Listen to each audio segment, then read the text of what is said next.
Welcome back. Tonight, we're stepping into a part of history that lives in whispers, symbols, and the shadows between cathedral walls. The story of the feminine divine. Long before the Vatican's bells ran across Rome, she was worshipped in temples, fields, and forests. She was the mother, the healer, the destroyer, the voice in dreams. But in the age of popes and councils, her presence became something to fear. Her beauty was undeniable, but so was her danger, at least to those who claimed the keys to heaven. Before we begin, like and subscribe, only if you truly enjoy these quiet journeys we take together. And let me know in the comments, where are you watching from, and what time is it for you right now? Dim the lights. Let the night hum around you, and together we'll follow her trail through centuries of reverence, erasure, and survival. Long before the Vatican rose above the hills of Rome, humanity had already been shaping its understanding of the sacred through goddesses whose influence reached across continents and millennia. Archaeological evidence, such as the Venus of Willendorf, carved between roughly 28, 0 and 25, 0 BCE, shows that the feminine form was revered in symbolic and spiritual contexts, tens of thousands of years before Christianity emerged. In Sumer, around 2000 BCE, Inanna was worshipped as a goddess of love, war, and kingship, her temples towering over Uruk. In Egypt, Isis embodied divine motherhood and magical protection, her cult spreading through the Roman Empire well into the first centuries of the Common Era. Even in Rome itself, Cybele, known as Magna Mater, held official state festivals by the 3rd century BCE. When Christianity began to spread in the 1st century CE, it entered a religious world where the feminine divine was deeply woven into both civic identity and private devotion. These deities were not abstract ideals, but living presences in the eyes of their followers, linked to fertility, justice, protection, and cosmic balance. Early Christian leaders recognized that such figures presented a theological and cultural challenge. In some cases, their attributes overlapped with those ascribed to Mary, the mother of Jesus, creating a potential blurring of boundaries between the new faith and older traditions. The risk was that the faithful might merge or reinterpret Mary in ways that preserved the independent authority of the goddess. Over time, church policy would be shaped not just by the need to reject paganism in general, but by the specific need to prevent any revival of a divine feminine who commanded her own worship, stood outside the hierarchy of priests and bishops, and drew on a legacy far older than the Gospels themselves. In the ancient world, goddess traditions often placed women at the center of sacred authority, a position that carried both spiritual and political weight. The priestesses of Delphi, serving Apollo, advised rulers for centuries, their words shaping military campaigns and treaties. In Egypt, high-ranking women presided over temples dedicated to Isis, managing resources, leading ceremonies, and interpreting divine will for the people. Even as Christianity spread through the Mediterranean in the 1st and 2nd century CE, remnants of these traditions persisted in rural communities where women served as healers, midwives, and keepers of seasonal rites. Such figures commanded deep local trust, often more than male clergy newly appointed to oversee conversions. For the Vatican, this posed a problem that went beyond theology. These women operated without clerical oversight, yet held the loyalty of entire villages, drawing on knowledge passed down through generations rather than on scripture sanctioned by Rome. Early church councils began laying restrictions on women's public religious roles, with the Synod of Laodicea in the 4th century prohibiting women from serving at the altar. Over time, this pattern hardened into a broader effort to frame female-led spiritual practices as suspect, labeling them superstitious or potentially heretical. The strategy was gradual, relying on cultural pressure as much as law, but the aim was clear: to ensure that no one could speak with divine authority outside the channels controlled by the Church. The memory of a time when the feminine divine had been the source of prophecy, healing, and communal order was something the Vatican sought to contain. It understood that so long as women could act as independent spiritual leaders, the older traditions could never be fully erased, and its own claim to exclusive authority would always face a quiet but enduring challenge. In goddess-centered traditions, the human body was often understood as a sacred vessel, an expression of divine creativity and power. Fertility, sexuality, and the cycles of birth and death were not seen as separate from worship, but as integral to it. In Greece, the rites of Demeter and Persephone celebrated the turning of the seasons and the fertility of the earth, while in Rome, the festivals of Cybele honored the life-giving and protective aspects of the mother goddess. These ceremonies blended music, dance, and acts of ritual intimacy that mirrored the generative powers of nature. When Christianity spread during the 1st century CE, it encountered these embodied forms of devotion and began to redefine them. Early church teachings, shaped in part by ascetic strands of Greco-Roman philosophy, placed greater emphasis on the separation of body and spirit, encouraging restraint as a path to holiness. By the 4th century, the ideal of chastity outside of marriage was firmly rooted in Christian moral teaching, and bodily pleasures, even in a sacred context, were viewed with suspicion. The female body in particular became a focus of theological concern, valued for its role in motherhood but often portrayed as a source of temptation and moral weakness. This contrasted sharply with earlier religious systems, where the goddess's body symbolized cosmic balance and renewal. For the Vatican, allowing sacredness to be expressed through the body, especially the female body, risked reviving a worldview in which divine power was not mediated solely through church authority. By redefining holiness as something detached from physicality, the church not only distanced itself from the sensual elements of ancient worship, but also ensured that any revival of the feminine divine would have to overcome a deeply ingrained suspicion of the body as a place where the sacred could dwell. By the early Middle Ages, the Church's suspicion of the body had become part of its wider campaign to reshape the sacred landscape, replacing older traditions with forms of worship that reinforced its hierarchy. Festivals once dedicated to goddesses and tied to the cycles of nature were either suppressed or repurposed into Christian feasts. In parts of Gaul and the Iberian Peninsula, midsummer celebrations that honored fertility and the earth were rebranded as festivals for local saints, with their original meanings quietly stripped away. Synods in the 6th and 7th centuries, such as those in Toledo, condemned what they called pagan dances, processions, and charms, many of which had strong connections to goddess traditions.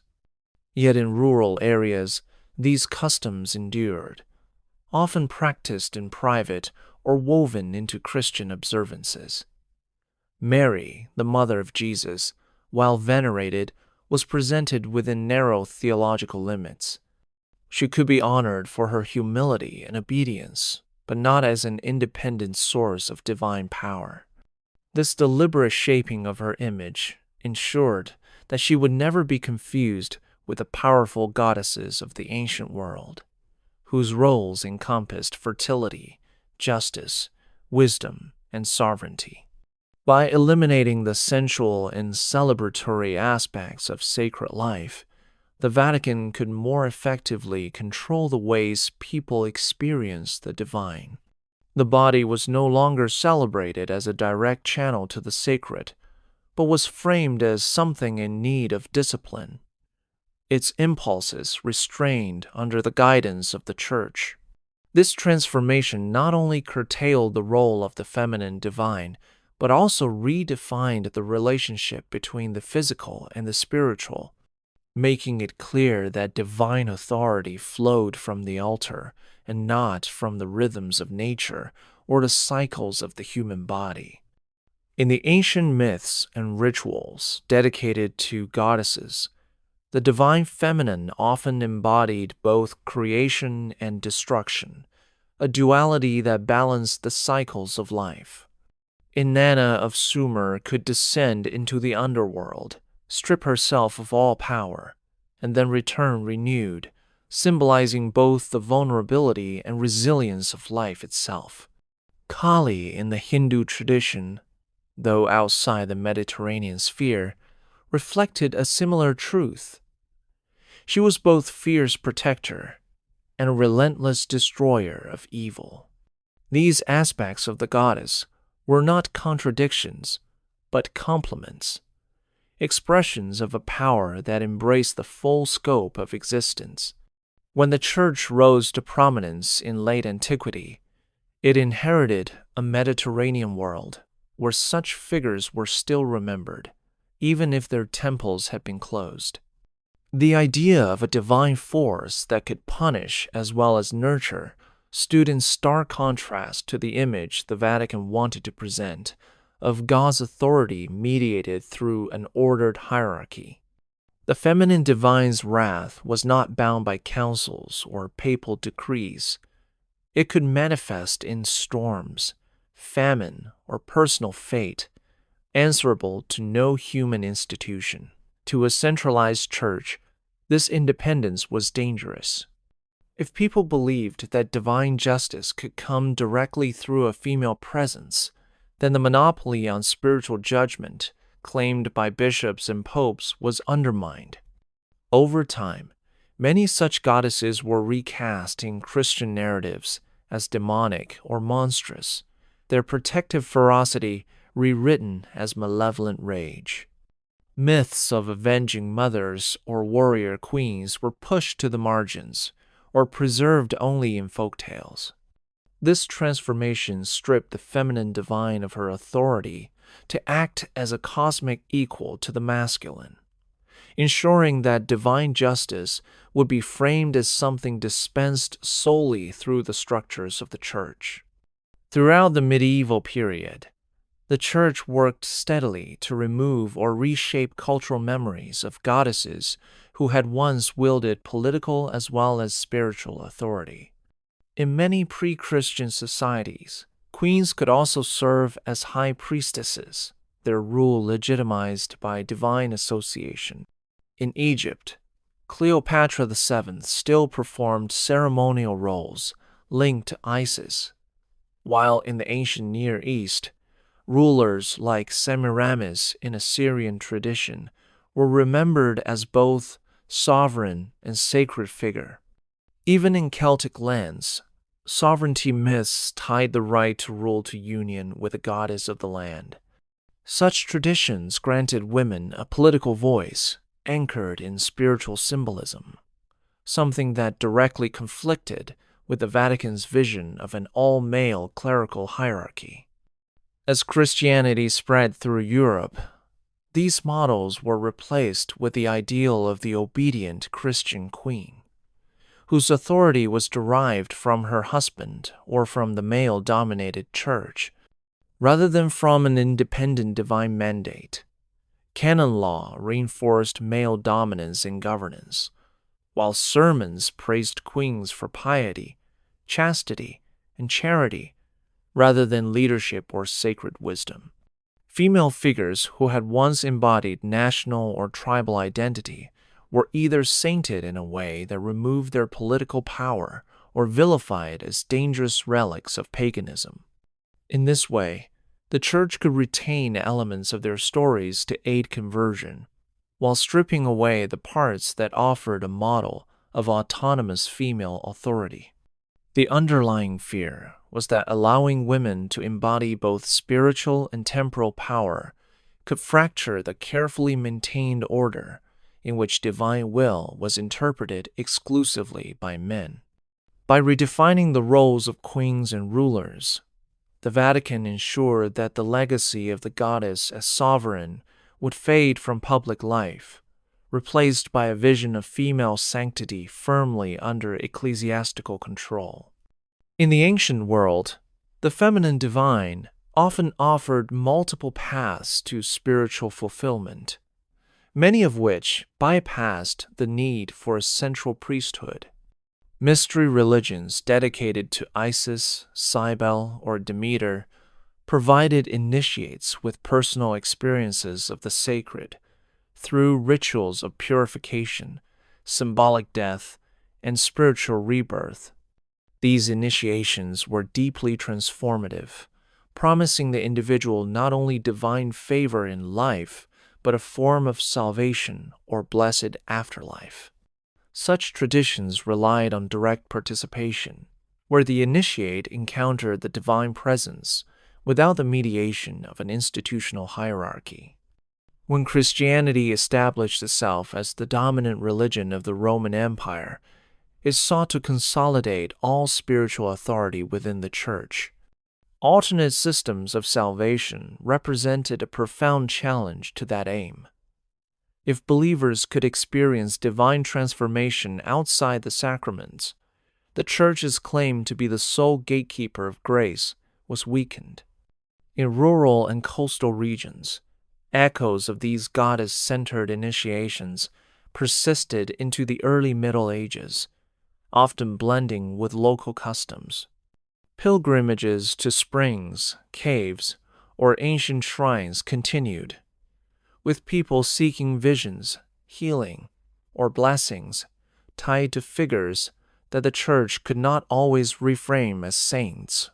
To suppress these practices, councils condemned unauthorized gatherings and sacred rites not overseen by clergy. Over time, the association between unsanctioned spiritual experiences and heresy became stronger, and the women who facilitated them, often midwives, healers, or seers, faced increasing scrutiny. The Church worked to replace these alternative spiritual avenues with its own liturgical cycle, enforcing the idea that grace flowed only through its sacraments and under its authority. By doing so, it closed a space where the feminine divine had once offered a direct, personal, and unmediated connection to the sacred. The suppression of alternate spiritual paths was not only about theology, but also about redefining the boundaries of acceptable religious expression. In many goddess traditions, healing was inseparable from worship, with temples serving as both sanctuaries and centers of medical knowledge. The Temple of Isis at Philae in Egypt, still active into the 6th century CE, drew pilgrims seeking cures through ritual baths, offerings, and dream incubation, a practice in which supplicants slept in the sacred precincts, hoping for visions that revealed remedies. Similar customs existed in the sanctuaries of Artemis in Ephesus and of Hygeia in Greece. Such practices stood apart from the Christian approach, where healing was increasingly tied to relics of saints, prayers led by ordained clergy, and the blessing of holy water under ecclesiastical control. By the early medieval period, women who continued healing in the old manner, blending herbal remedies with invocations or seasonal rites, began to be viewed with suspicion. The Church feared that these methods might perpetuate the influence of pre-Christian deities, especially if cures were attributed to powers outside the Christian God. Councils condemned incantations and charms that could not be sanctioned by Scripture, even if they were practiced alongside Christian rituals. In time, the line between healer and heretic became dangerously thin. The midwife assisting a birth with protective blessings, the herbalist gathering plants under the full moon, or the wise woman guiding the sick through ancient rites could be accused of sorcery. The underlying concern was that these forms of healing carried forward a worldview in which the feminine divine was still active, still accessible, and still beyond the reach of clerical mediation. By undermining these traditions, the Vatican tightened its grip on how the faithful understood both health and holiness. Visions and prophecy had long been central to goddess-centered traditions, where the divine feminine was believed to speak directly to individuals through dreams, signs, and trance states. In the ancient Mediterranean, the Pythia at Delphi delivered oracles that could alter the course of wars, while in Rome, the Sibylline prophecies were consulted by the state in times of crisis. These roles gave women recognized authority as interpreters of the divine, often without the oversight of a male hierarchy. In the early Christian centuries, prophecy was not entirely foreign to the Church. Women like Prisca and Maximilla of the Montanist movement in the 2nd century claimed visions and preached in the Spirit. Yet their influence drew condemnation from bishops who saw the danger in uncontrolled revelation. By the Middle Ages, unsanctioned visions were treated with deep suspicion. The Church developed formal processes to evaluate alleged revelations, and only those aligning with doctrine and approved by ecclesiastical authority could be considered genuine. This was partly a safeguard against heresy, but it also ensured that prophecy remained a tool under clerical control. Female visionaries who attracted too much independent following could be denounced, even if their messages were devotional. Joan of Arc's trial in the 15th century is one of the most striking examples. Her visions were declared suspect, not because she lacked piety, but because they bypassed clerical authority and directed her actions without the Church's permission. By redefining the prophetic role as something to be mediated, monitored, and often restricted, the Vatican diminished a vital link to the older traditions in which the feminine divine had spoken freely through chosen women. This shift narrowed the ways in which the sacred could be experienced, placing even the voice of God firmly within the boundaries set by Rome. Over the centuries, the gradual narrowing of acceptable spiritual experience created a climate in which women who once would have been honored as priestesses, healers, or seers were instead recast as dangerous or untrustworthy. This process reached a heightened intensity in the later Middle Ages as the fear of heresy merged with fears about sorcery and diabolic influence.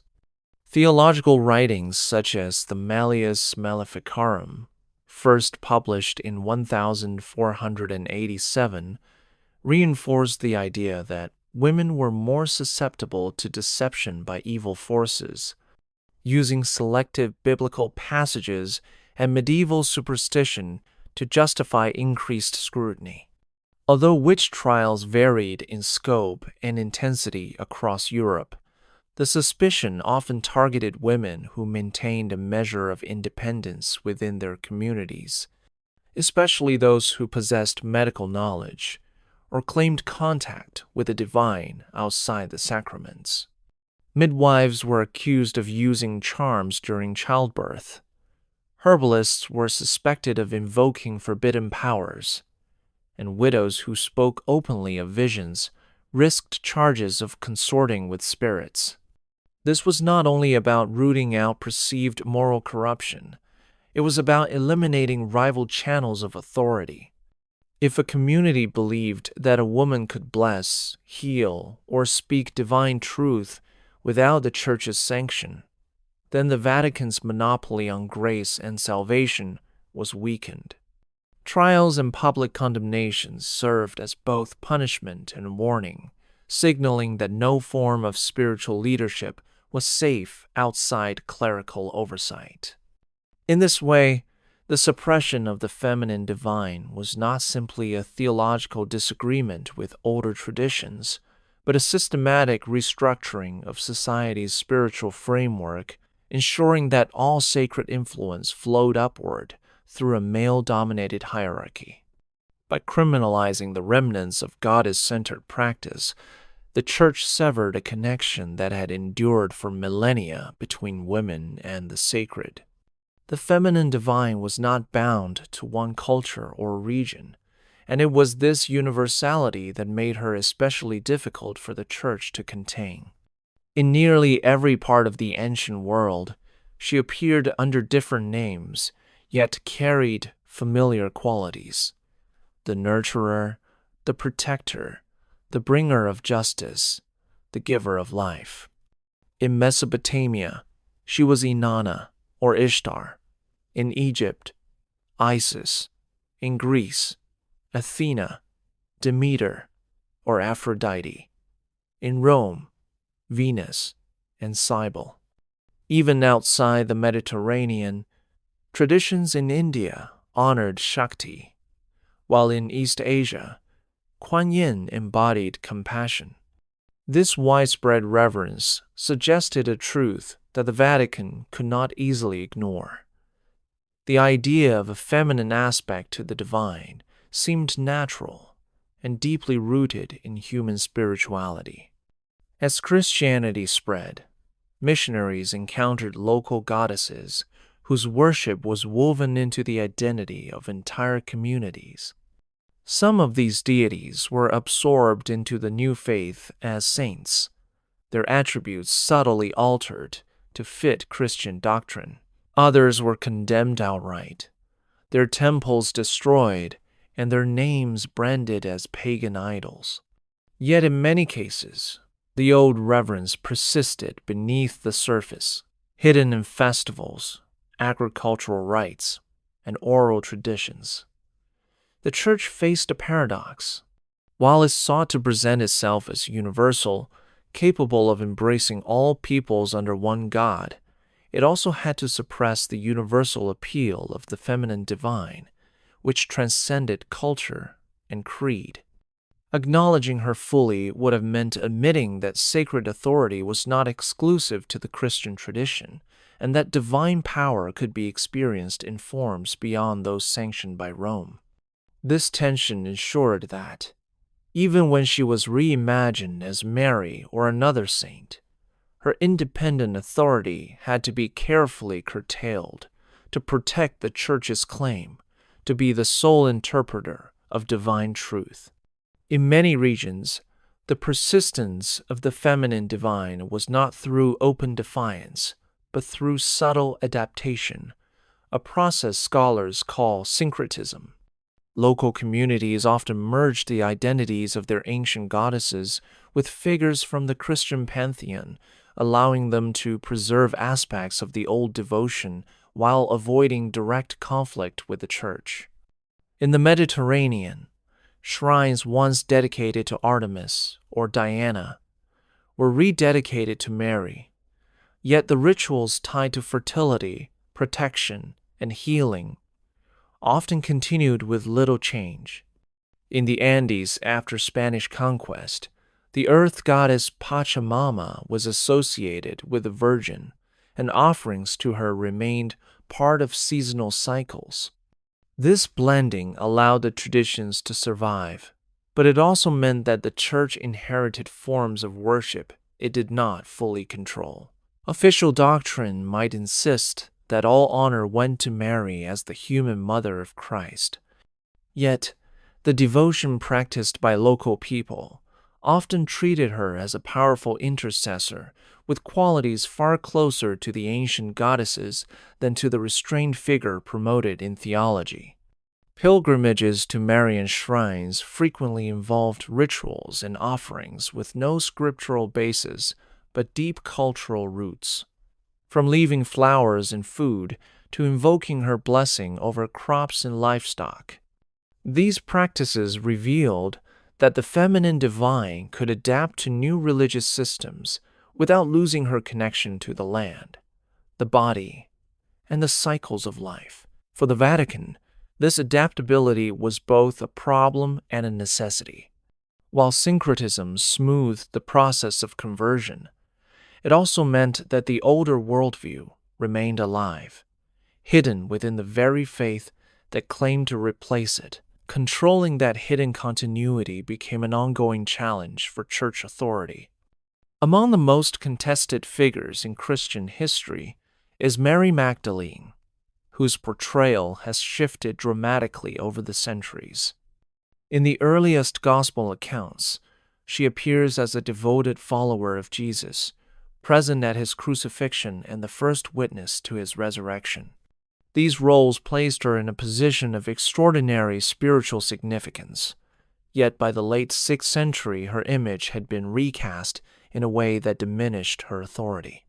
In 591 CE, Pope Gregory I delivered a sermon identifying her with an unnamed sinful woman in Luke's Gospel, effectively labeling her a repentant prostitute. This interpretation, though unsupported by the biblical text, endured for centuries and altered how she was perceived in both theology and popular devotion. In doing so, the Church shifted the narrative from one of apostolic witness to one of moral redemption, a change that reinforced male leadership in the apostolic tradition. If Mary Magdalene had been upheld as a legitimate spiritual authority alongside Peter and the other apostles, it could have provided a powerful precedent for women claiming leadership in the church. Instead, her story became a cautionary tale about sin and repentance, aligning with broader efforts to confine women's roles to humility, obedience, and service. In many apocryphal texts, such as the Gospel of Mary, she appears as a teacher and visionary, offering insight into Jesus' message. But these writings were excluded from the canon. By controlling which accounts were considered authoritative, the Vatican ensured that Mary Magdalene's image would serve its hierarchical and patriarchal model. The result was a lasting erasure of one of the most compelling examples of female authority in early Christianity, a silence that mirrored the broader suppression of the feminine divine. The Inquisition, established in the 12th century and expanding over the following centuries, became one of the Church's most powerful tools for eradicating religious practices outside its authority, including those that carried echoes of the feminine divine. Initially aimed at rooting out heresy in movements like the Cathars of southern France, its methods soon extended to anyone suspected of maintaining unauthorized spiritual influence.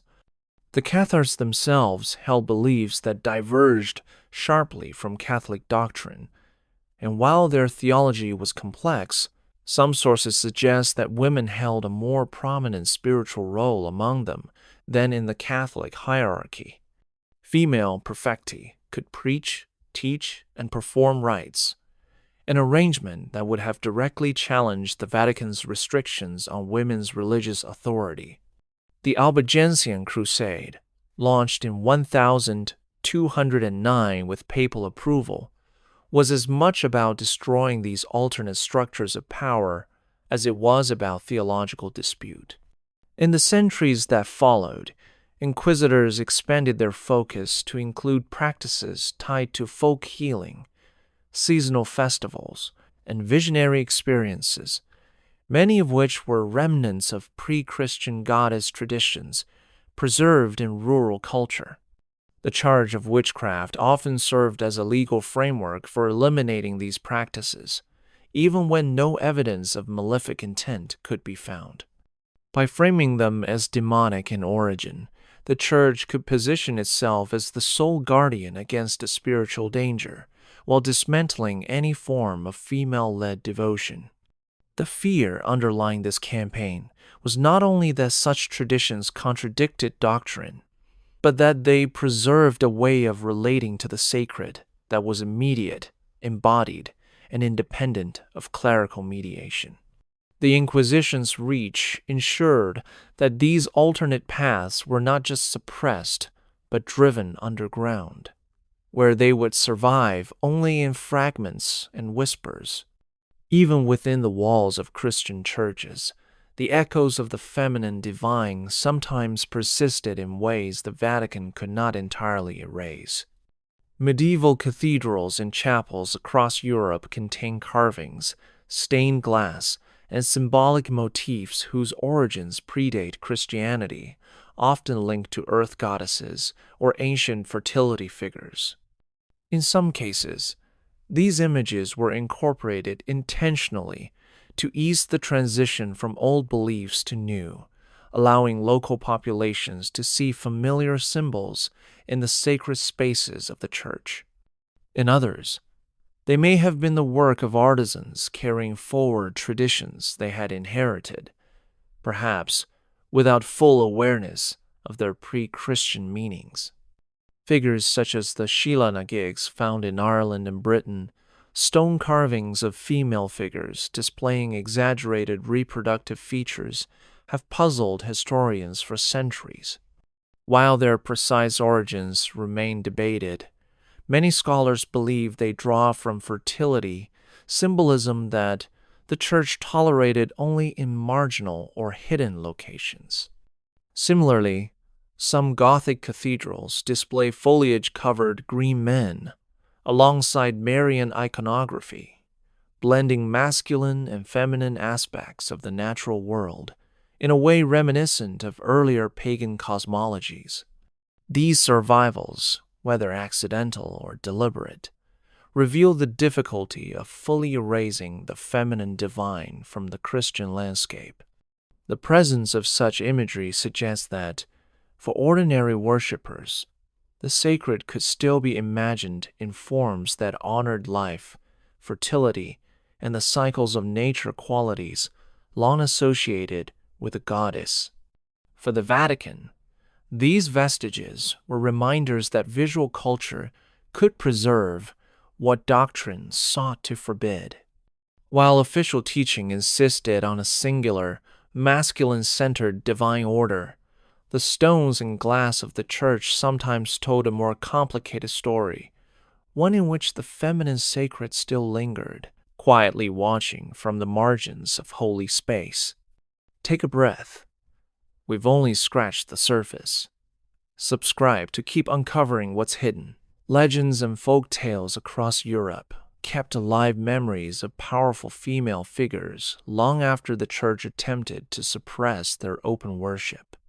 In Celtic lands, stories of goddesses like Brigid were adapted into the lives of Christian saints, with Saint Brigid of Kildare becoming one of Ireland's most venerated holy women. Though officially celebrated as a nun and abbess, her feast day and many of her attributes mirrored those of the pre-Christian Brigid, a goddess of poetry, healing, and fertility. In Brittany, the figure of Saint Anne, said to be the mother of Mary, absorbed traits of local mother goddesses and was honored in coastal shrines tied to the sea and the land's abundance. These adaptations serve the Church's purpose in converting populations without eradicating their cultural identity. Yet, they also allowed elements of the feminine divine to survive in altered form.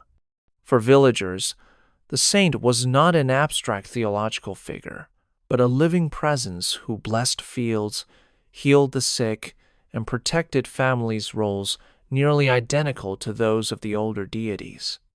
The Church sought to keep such devotion within safe doctrinal limits, but the persistence of seasonal festivals, processions, and offerings at these saints' shrines often blurred those boundaries. In this way, folk tradition acted as a quiet form of resistance, preserving a worldview in which the sacred was still intimately connected to the rhythms of nature and the power of women. While clergy might preach against superstition, they could not easily sever these bonds without alienating the very communities they hoped to guide.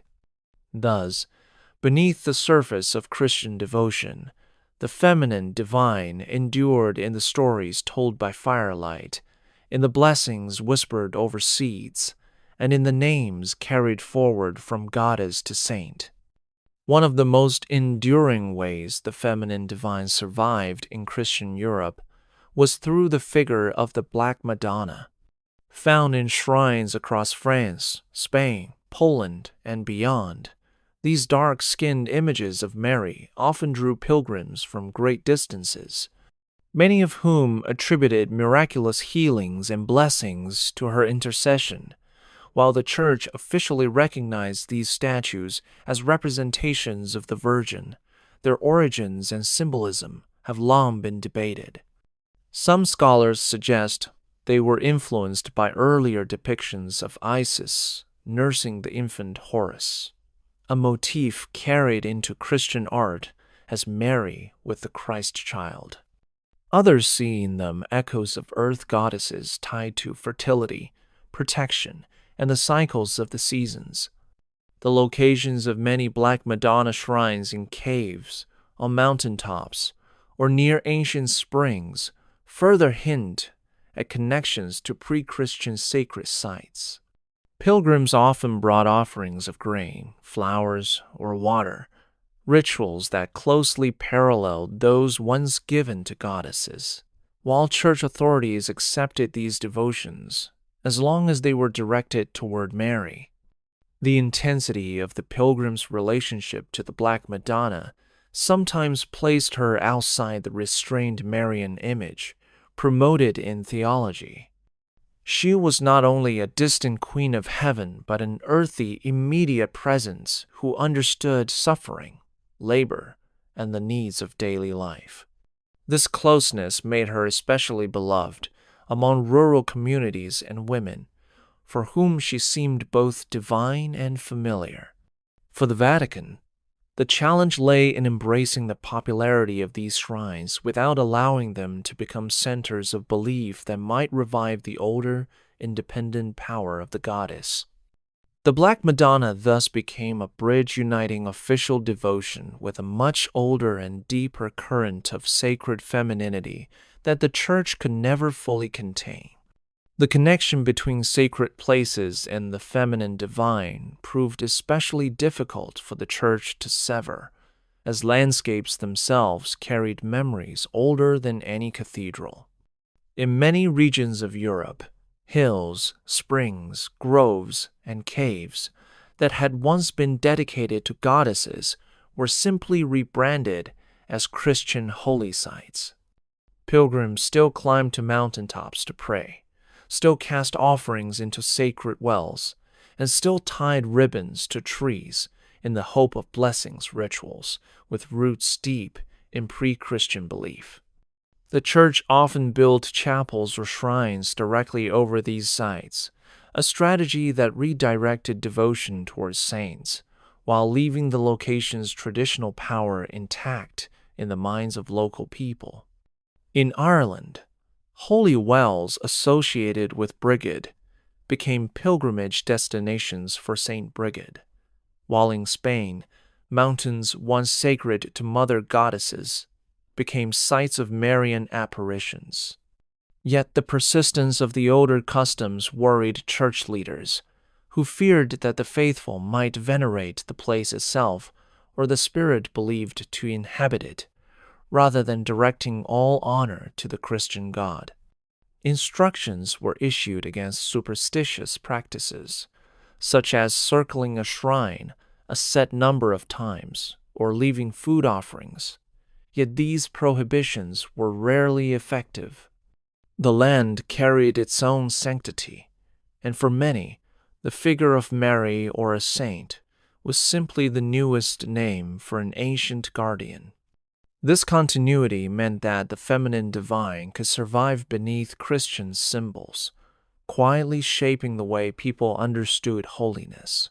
Even when the church claimed victory over paganism, the mountains, waters, and groves kept whispering older truths, reminding those who came to pray that the sacred was not only in heaven, but also rooted in the earth itself. Art became another quiet refuge for the feminine divine, preserving symbols and themes that predated Christianity, even within works commissioned by the church itself. Medieval and Renaissance paintings of Mary often drew from the visual language of ancient goddesses, whether intentionally or as part of the shared artistic heritage inherited from the classical world. The pose of Mary with the Christ child on her lap echoes statues of Isis nursing Horus, while the crown of stars surrounding her head in some depictions recalls the imagery of celestial goddesses like Astarte. Renaissance artists, steeped in the study of Greco-Roman art, sometimes wove in subtle references to classical mythology, merging Christian subjects with pagan forms of beauty and power. In cathedral sculpture, female figures personifying virtues such as wisdom, justice, and charity bore a striking resemblance to their pre-Christian counterparts. Even the architectural layouts of some churches, with their womb-like apses and processional paths aligned to the solstices, carried echoes of older sacred designs. For the faithful who were sensitive to these visual cues, the divine feminine was present not as a rival to Christian devotion, but as an undercurrent, reminding them that holiness could be both maternal and majestic, nurturing and sovereign. The Vatican did not always challenge these artistic borrowings, especially when they could be framed as symbolic or allegorical.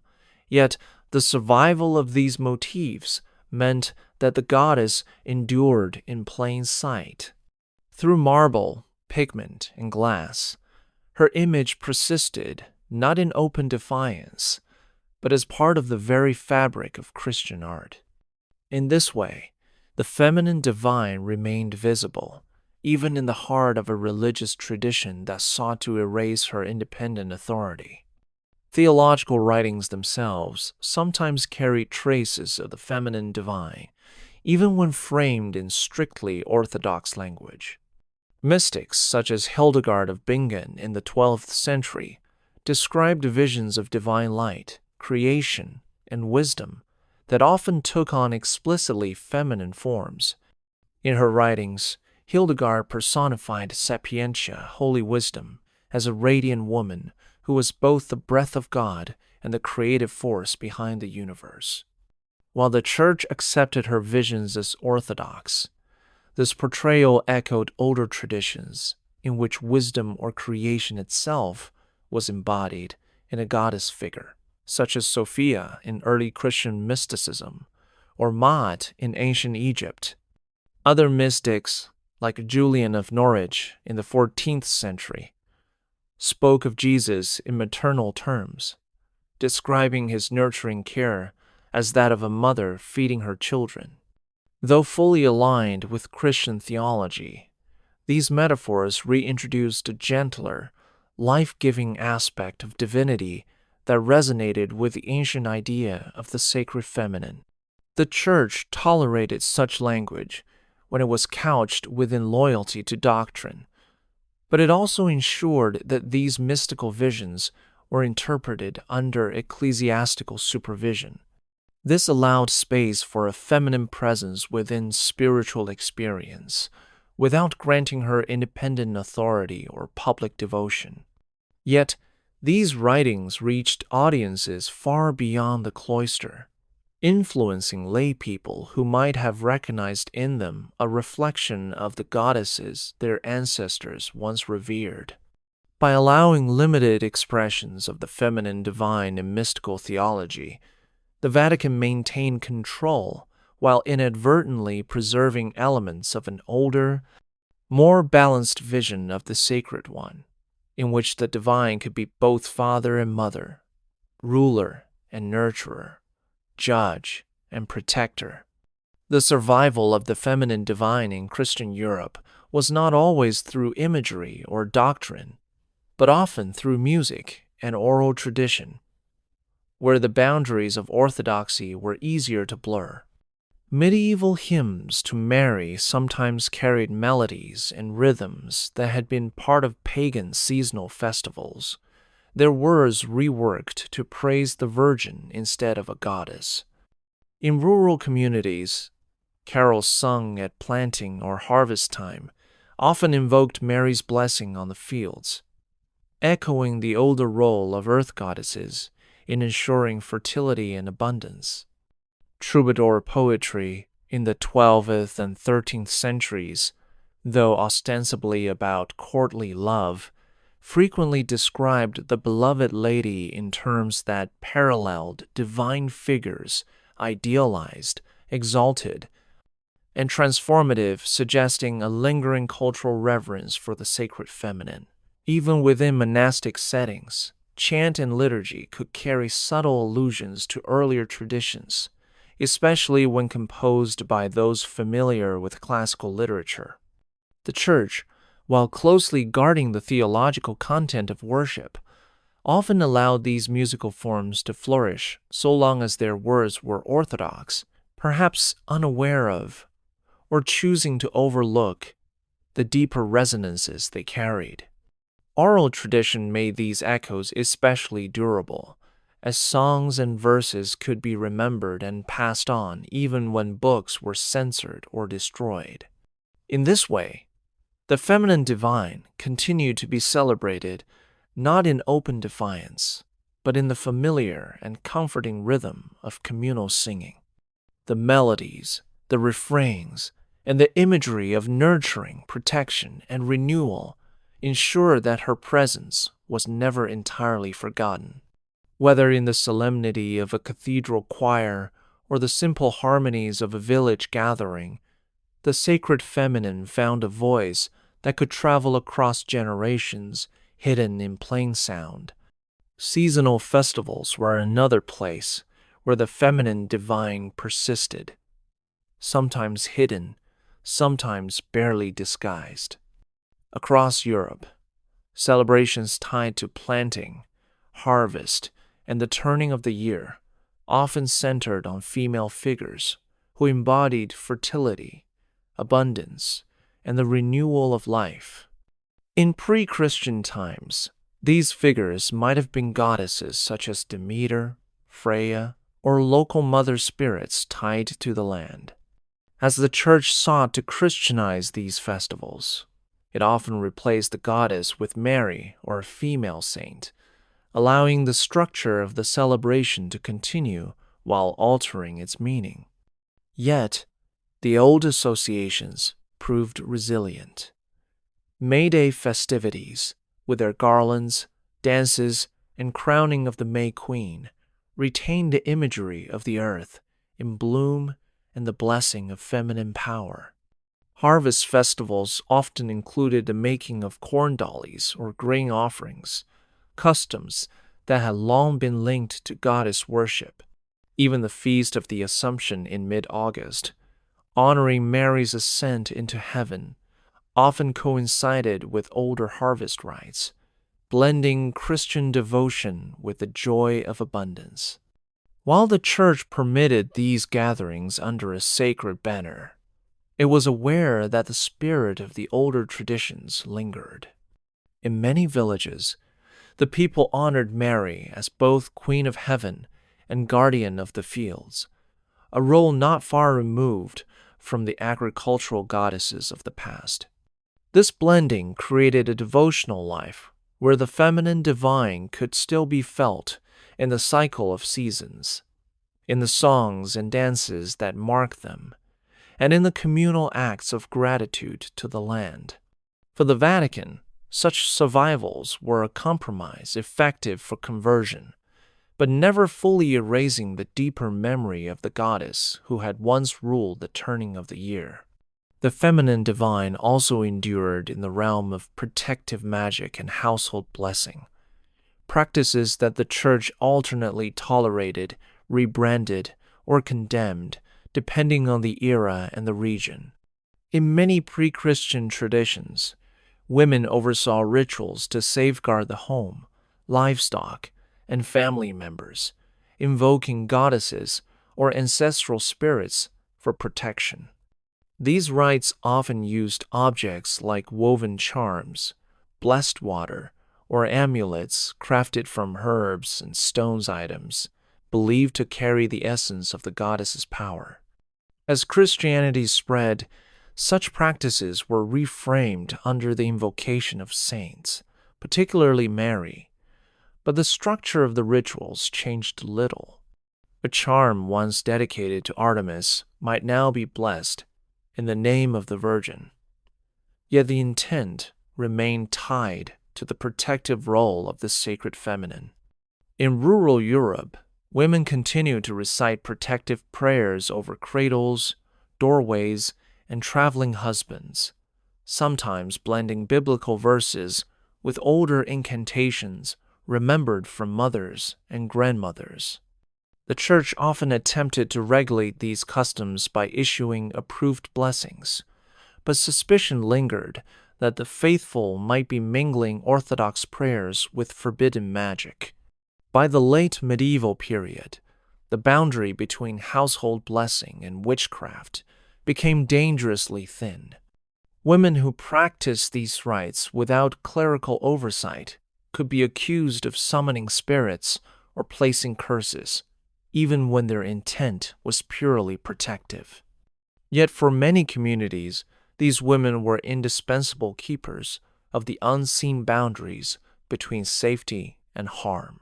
In this way, the feminine divine remained active, not in grand temples or formal liturgy, but in the quiet, daily acts that preserved life, comforted the fearful, and wove a thread of sacred care through every corner of the home. Legends of warrior women preserved another facet of the feminine divine, her role as a fierce protector and defender of her people. In ancient traditions, goddesses like Athena, Sekhmet, and Morrigan embodied both wisdom and the power of battle, guiding armies and ensuring victory. While the Church emphasized male saints and martyrs in military roles, stories of female defenders persisted in the margins of folklore and local history. Figures like Joan of Arc in the 15th century revived this archetype in dramatic fashion. Claiming divine visions, she led French forces against the English during the 100 Years' War, dressed in armor and commanding troops with authority rarely granted to women in her time. Though her victories were celebrated, her independence from ecclesiastical oversight became a source of suspicion, and she was ultimately tried and executed under charges of heresy. Her canonization centuries later reframed her as a model of obedience to God. But the Church's treatment of her during her lifetime reveals the deep unease with women who embodied both sacred inspiration and martial leadership. In other regions, tales of warrior queens and protectresses survived in oral tradition. Boudica in Britain, Skadi in Norse sagas figures who were sometimes reinterpreted as villains or demons in Christian retellings to weaken their appeal. These stories carry the memory of a divine feminine unafraid to take up arms, a protector who combined spiritual legitimacy with the power to act decisively in defense of her people. For the Vatican, such images posed a challenge to the ideal of a submissive and purely nurturing sacred womanhood. By recasting or erasing them, the Church ensured that the warrior aspect of the feminine divine remained on the fringes of Christian imagination, never fully embraced in its official vision of holiness. The image of the feminine divine as lawgiver and keeper of cosmic order was another role diminished under the Church's growing authority. In the ancient world, goddesses such as Maat in Egypt or Themis in Greece embodied justice itself, ensuring that rulers governed in harmony with moral and natural law. Their authority was not derived from a higher male deity, but from their own inherent role in the balance of the universe. Early Christian writers occasionally drew on similar imagery when speaking of divine wisdom or righteousness. But as ecclesiastical structures solidified, the power to interpret and apply moral law was concentrated in the hands of the clergy. The Church framed itself as the sole interpreter of God's will on earth, replacing the cosmic balance once personified by the goddess with a hierarchical judgment of councils, bishops, and popes. This transition was more than symbolic. It reshaped how justice was understood. No longer an impersonal force woven into the fabric of existence, it became a matter of institutional decision-making. While women could be honored as models of virtue, they were excluded from the authority to define or enforce the law, both in ecclesiastical courts and in broader governance. Stories of wise queens or female judges from older traditions were recast as moral examples rather than legal authorities, their power to decide disputes erased. The result was that the concept of justice itself shifted from being a balanced interplay of masculine and feminine principles to a solely male-administered domain. Yet in folk tales, the image of the wise woman who could see truth and deliver fair judgment persisted, hinting that the archetype of the goddess lawgiver still held sway in the cultural imagination, even if the Church no longer recognized her authority. Let that one sink in. When you're ready for the next mystery, hit subscribe. In many pre-Christian traditions, the feminine divine was also a guardian of death and rebirth, guiding souls through the mysteries of the afterlife. Goddesses such as Persephone, Hel, and Ereshkigal ruled over realms of the dead, their authority stretching beyond mortal life. They were not only feared but also revered as essential to the cycle of existence, ensuring that death was a passage rather than an end. When Christianity rose to dominance, the Church replaced these complex figures with a far more singular vision of judgment, the soul's fate decided by God alone, with the saints interceding but never ruling over death itself. Mary, while honored as a compassionate intercessor, was never given dominion over the dead in the way older goddesses had been. This was intentional, for granting her such power would have positioned a female figure as an ultimate authority in the most profound of all transitions. Yet in popular devotion, echoes of the ancient role survived. In parts of Europe and Latin America, Mary or female saints were invoked to guide the dying. In certain feast days, like All Souls' Day, incorporated customs that mirrored pagan ancestor rites. Candles were lit, food was left for the departed, and prayers were offered in ways that felt older than the official liturgy. Even so, the Church insisted that all salvation and judgment flowed through Christ, with no autonomous female power overseeing the afterlife. This theological shift erased a potent aspect of the feminine divine, narrowing her domain to life and intercession while excluding her from the final mystery of death. Yet, in the shadows of ritual and memory, she lingered, still keeping watch over the threshold between worlds. Another vital role of the feminine divine in earlier traditions was as the embodiment of creativity and inspiration, a muse not merely to artists but to entire cultures. Goddesses like Saraswati in India, Bridget in Celtic lands, and Mnemosyne in Greece were patrons of poetry, music, memory, and the spoken word. They were not passive symbols, but active forces believed to breathe vision into human minds, guiding the shaping of song, story, and invention. In the Christian world, while Mary was honored for her obedience and purity, she was rarely depicted as a source of artistic inspiration in her own right. Instead, inspiration was attributed to the Holy Spirit, which the Church firmly positioned within a male-coded theological framework. Yet in practice, artists, poets, and musicians often addressed Mary in language reminiscent of the older goddesses, asking her to illuminate their minds and guide their hands. In rural festivals, singers might invoke her before beginning a song, much as their ancestors had invoked the muse. The Church allowed these devotions, so long as they remained framed as prayers of humility rather than petitions to an autonomous creative power. Nevertheless, the archetype of the goddess as inspirer persisted subtly, influencing Marian art and hymns that portrayed her as a radiant source of beauty and wisdom. Over time, these depictions helped preserve the sense that creativity was a gift mediated through the feminine, even if official doctrine avoided naming it as such. Thus, the feminine divine's role as muse survived, transformed, muted, and reframed, still sparking the human imagination in ways the Church could never fully regulate. Her presence felt in every brushstroke, every carved stone, and every melody born from longing for the sacred.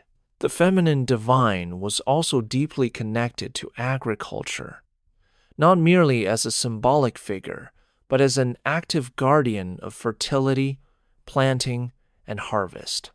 In the ancient world, goddesses such as Demeter, Ceres, and Nerthus were believed to ensure the health of crops and the turning of the seasons.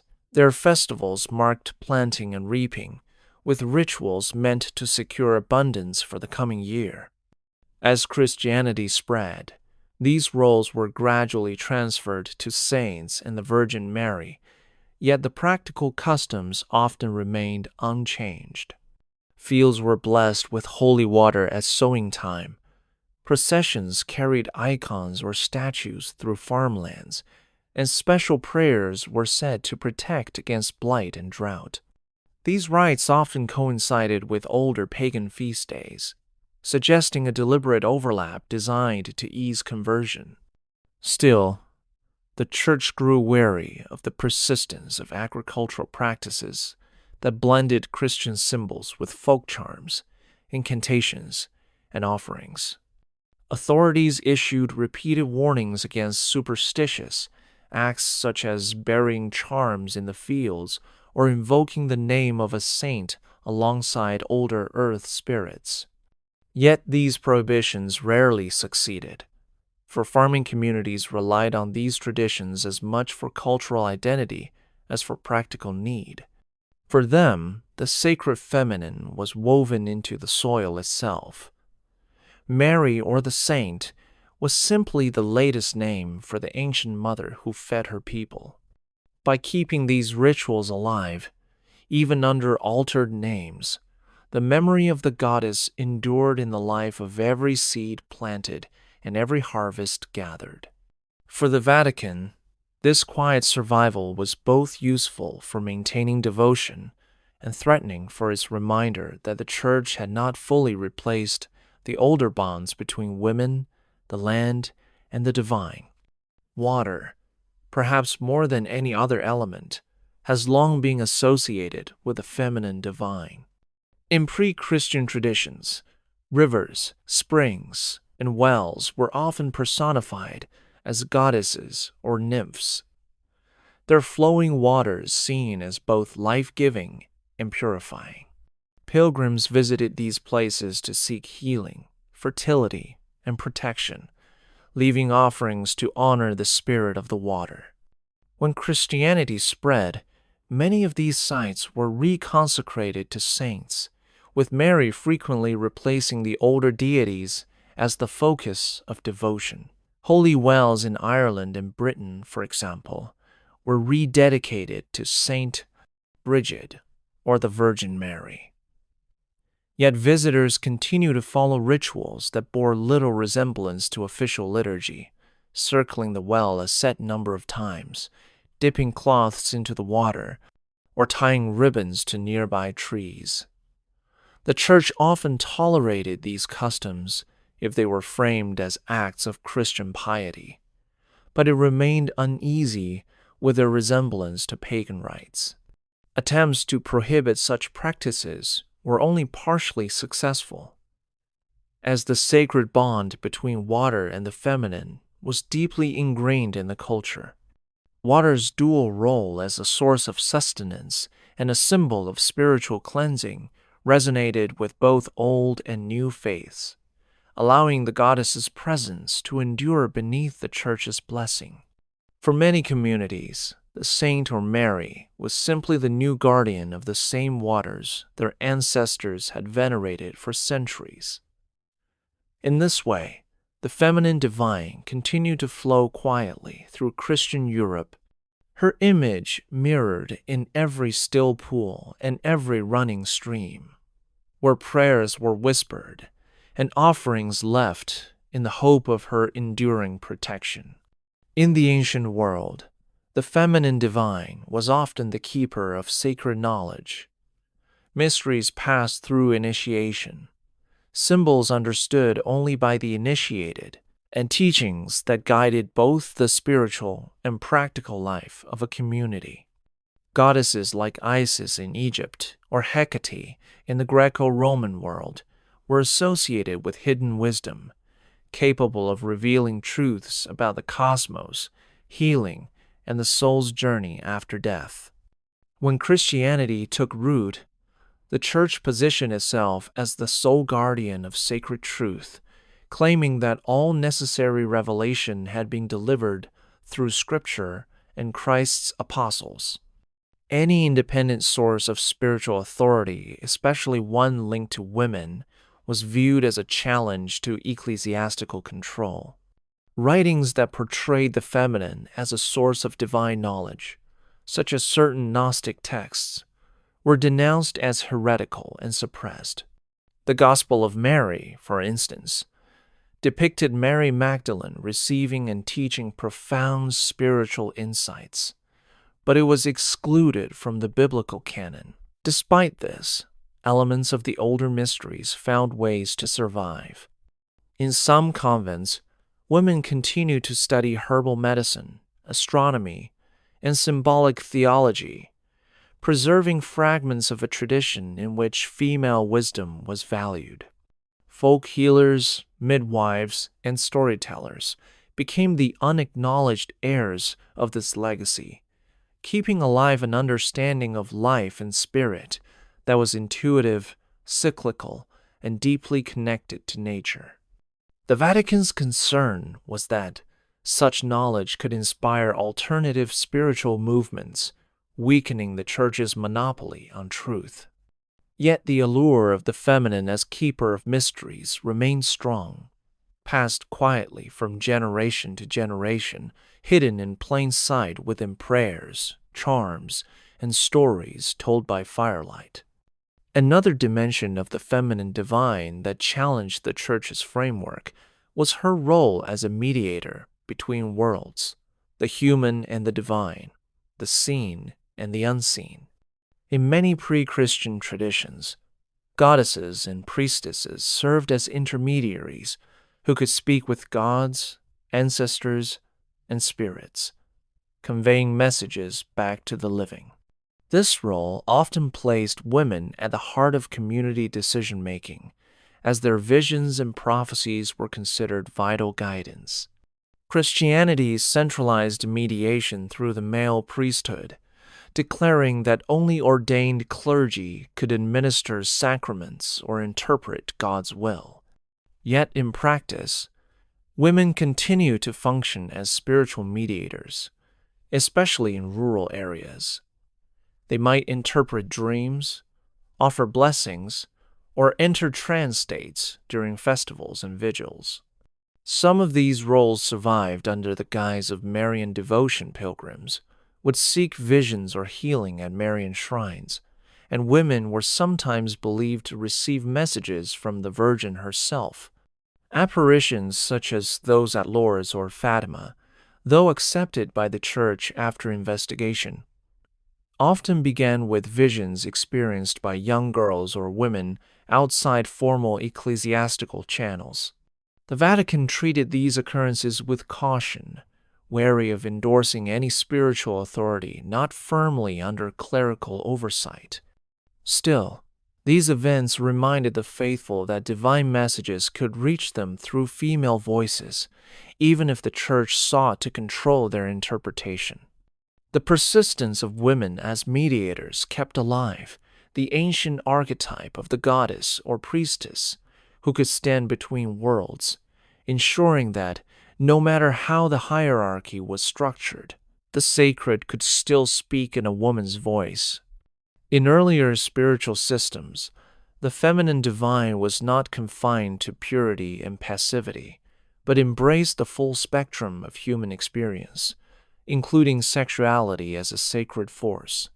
Goddesses such as Inanna, Aphrodite, and Hathor were patrons of love, pleasure, and fertility, seeing the body not as a source of sin, but as a vessel for divine expression.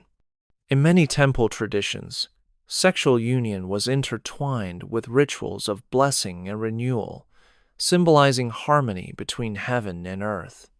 Christianity, however, developed within a theological framework that viewed the body, especially the female body, with suspicion.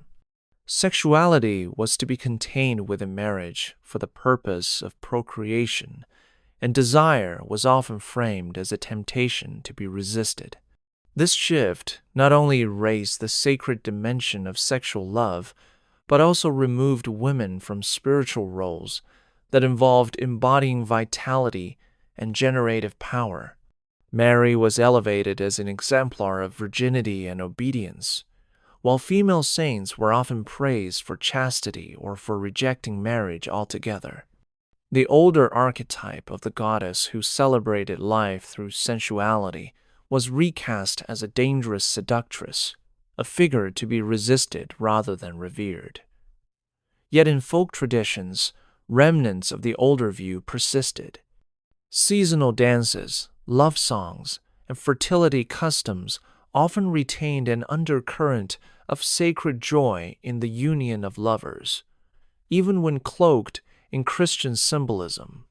For the Vatican, such survivals were troubling reminders that not all saw the body as a battlefield between sin and virtue. The goddess's legacy in this realm was too deeply woven into human culture to vanish entirely, and so she continued to live on in the whispered blessings over newlyweds, the maypole ribbons fluttering in spring, and the quiet belief that desire itself could be holy. The feminine divine also held a prominent place as the protector of children, a role that transcended cultures and faiths. In the ancient world, goddesses such as Eileithyia, Juno, Lucina, and Taweret were invoked to safeguard mothers in childbirth and watch over the young in their most vulnerable years. They were not distant deities, but intimate guardians, imagined as standing beside the cradle, soothing illness, and guiding growth. When Christianity spread, Mary assumed much of this protective role, becoming the figure to whom mothers prayed during labor or illness. Yet, while the Church encouraged devotion to Mary as a compassionate intercessor, it kept her power within the boundaries of prayer, never granting her independent authority to act without divine sanction from Christ. Folk belief, however, often treated her more like the ancient goddesses, capable of direct intervention, warding off harm, and even punishing those who threatened a child. In rural areas, Protective charms for children might combine Marian symbols with older amulets, such as red threads, carved figurines, or herbs associated with female deities. Some mothers told bedtime stories in which Mary or a saint appeared in dreams to comfort or heal a sick child, echoing the intimate presence of earlier protectress goddesses. The Church often tolerated these customs, seeing them as expressions of faith. Yet the personal and immediate connection many felt to Mary resembled the ancient relationship between families and their divine guardians. This enduring intimacy ensured that the archetype of the goddess mother remained alive, embedded in the daily acts of care that linked generations.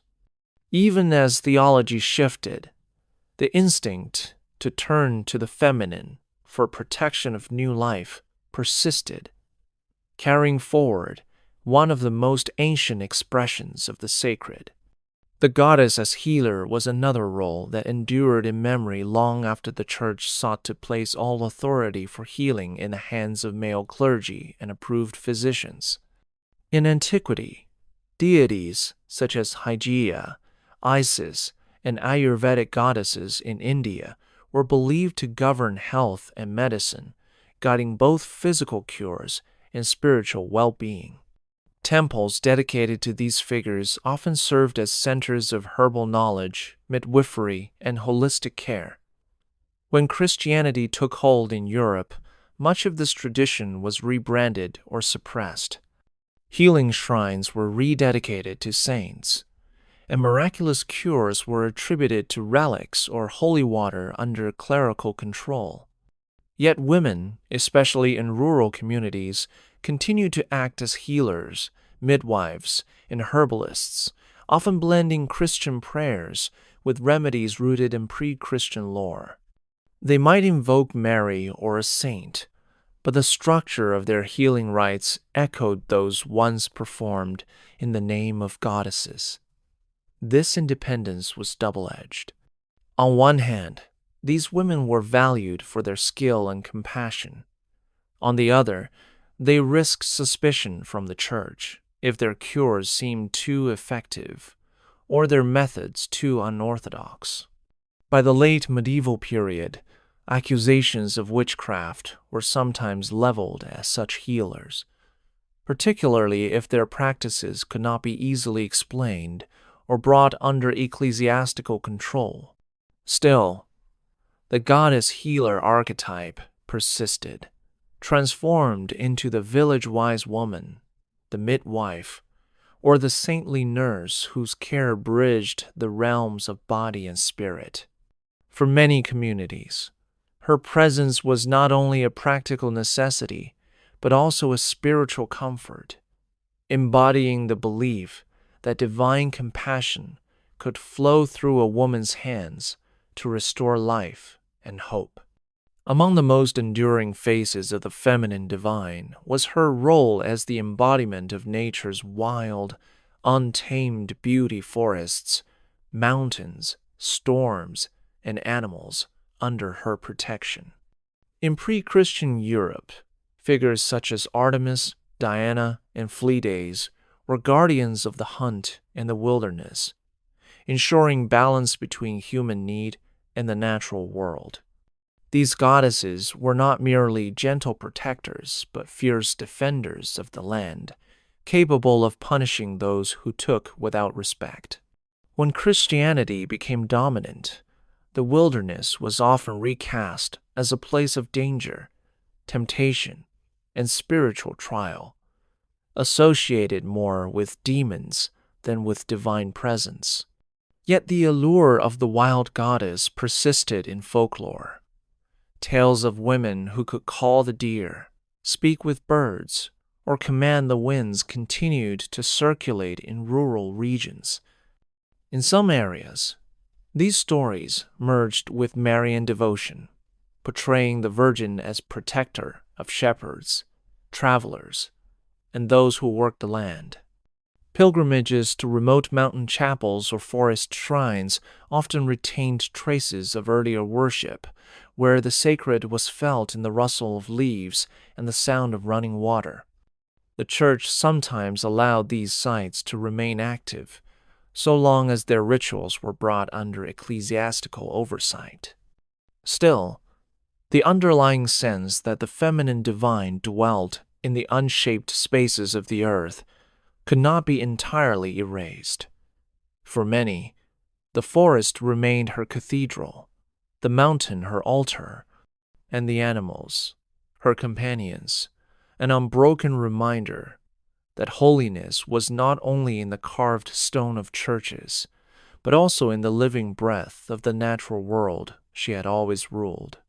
The feminine divine also carried the ancient title of peacemaker, a role deeply respected in many cultures, but one that became diminished under the central authority of the church. In pre-Christian traditions, goddesses such as Irene in Greece or Frigg in Norse belief were seen as mediators between warring factions, using diplomacy, compassion, and wisdom to bring harmony where conflict threatened to destroy communities. Their influence extended from the battlefield to the household, embodying the belief that true stability came not from force but from the balance of relationships.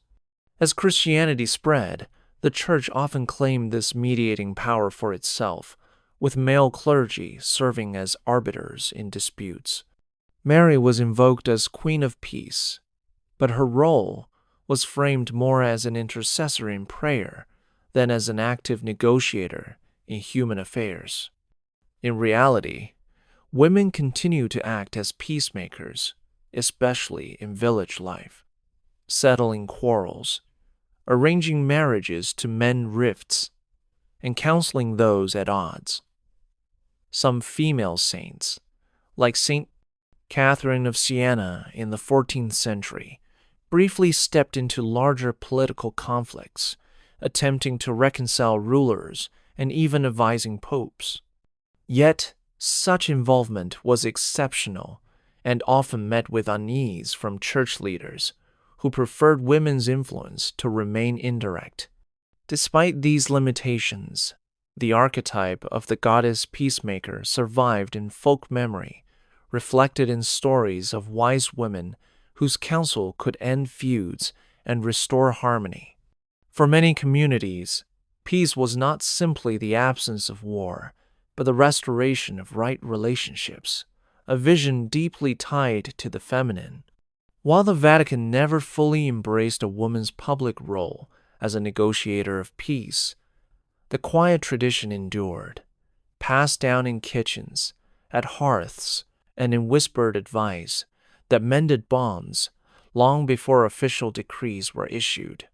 One of the most subtle yet persistent aspects of the feminine divine was her role as the guardian of memory and lineage. In ancient traditions, goddesses such as Mnemosyne in Greece or the Matres in Celtic lands were believed to safeguard the stories, genealogies, and ancestral wisdom of a people. Through song, ritual, and oral history, they ensured that the past was not lost, and that identity was preserved across generations.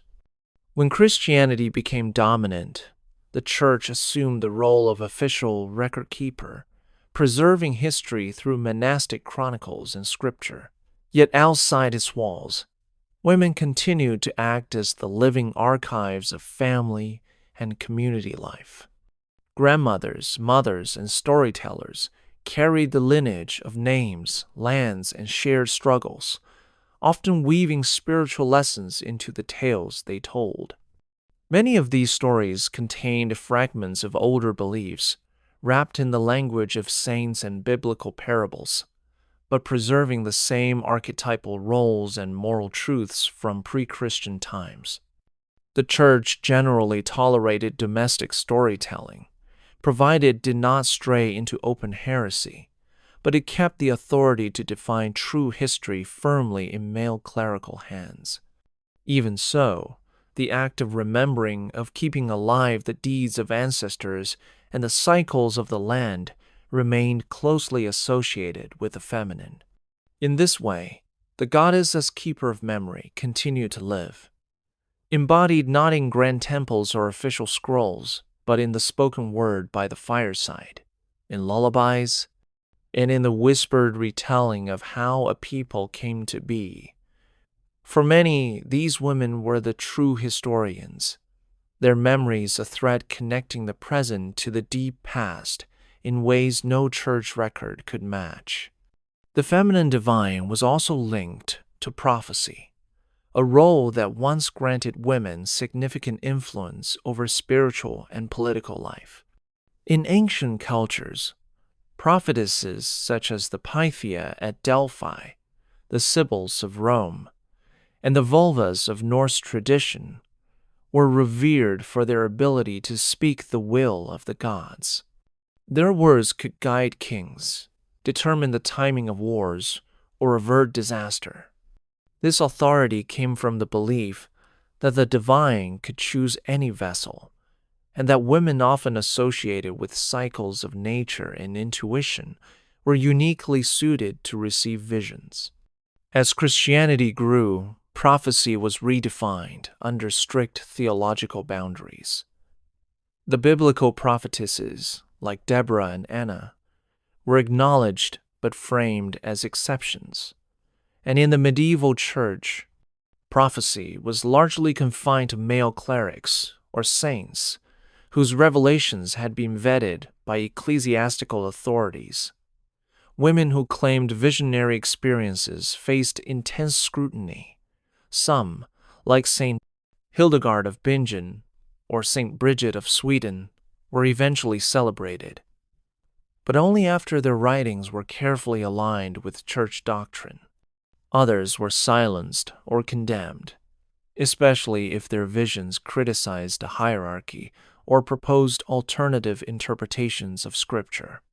Still, in rural communities, women continued to offer prophetic counsel, often blending Christian symbols with older forms of divination, such as dream interpretation or reading natural signs.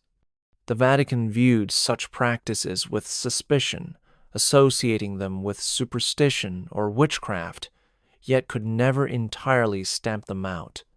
The archetype of the seeress endured in legend and folklore, keeping alive the memory of a time when the feminine voice could speak for the gods without needing the approval of a council or a pope. In many ancient societies, the feminine divine was also revered as the patron of craftsmanship and domestic arts, overseeing weaving, pottery, and the creation of beautiful, functional objects. Goddesses like Athena, Neith, and Frigg were celebrated not only for their wisdom, but for their skill, teaching humanity how to shape raw materials into tools, garments, and works of art. These crafts were not seen as menial labor, but as sacred acts, linking the maker to the divine through the transformation of the humble into the lasting. When Christianity took hold, the church encouraged certain domestic arts, especially textile production within convents, where nuns wove altar cloths, embroidered vestments, and produced manuscripts. While these works were praised, their sacred value was reframed as acts of service to God rather than as a direct expression of divine creativity. Outside the cloister, women continued to pass down traditional techniques, many of which carried symbolic patterns and motifs that predated Christianity. Some embroidery designs echoed ancient goddess symbols, such as spirals, sheaves of grain, or protective eyes, though they were often explained in Christian terms. The Church generally ignored these survivals, focusing more on moral conduct than on the hidden meanings of stitches and patterns. Yet in the quiet rhythm of weaving and spinning, women preserved a link to the goddess's creative power, producing both beauty and necessity with their hands. For many communities, these domestic arts were more than work. They were a form of continuity, connecting generations through skill, care, and a sense of the sacred embedded in daily life. The feminine divine lived on in every thread, every vessel, and every crafted thing that bore both usefulness and quiet grace. The feminine divine in many pre-Christian traditions was also tied to the concept of fate, the unseen threads that determine the course of a person's life. Figures such as the Greek Moirai, the Norse Norns, and the Slavic Rosanis were believed to spin, measure, and cut the threads of human destiny. These goddesses or spirits were not merely symbolic. They were thought to hold actual power over life's turning points, from birth to death. Their decisions were respected, feared, and often honored through offerings and rituals designed to ensure a favorable path. With the rise of Christianity, the Church replaced this worldview with a theology in which God alone determined destiny, and the saints, or Mary, could intercede only through prayer. The weaving of fate was no longer attributed to female hands, but to divine providence administered through an all-male hierarchy of spiritual authority. Still, echoes of the older belief endured. In rural Europe, midwives might whisper blessings at a newborn's cradle, invoking Mary or a local saint in ways that resembled the ancient invocation of the fate spinners. Folktales continued to feature mysterious women who appeared at births to bestow gifts or curses, often disappearing as quickly as they came. The Vatican viewed such stories with caution, wary of anything suggesting that power over destiny lay outside God's will. Yet, these tales persisted, blending seamlessly into local Christian traditions. In this way, the image of the feminine divine, as the keeper of fate, survived, hidden in bedtime stories, superstitions, and the quiet rituals marking life's beginnings and endings.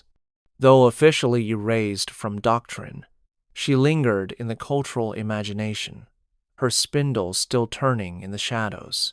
The feminine divine was also honored as the spirit of hospitality, a sacred duty in many ancient cultures where survival often depended on the generosity of strangers.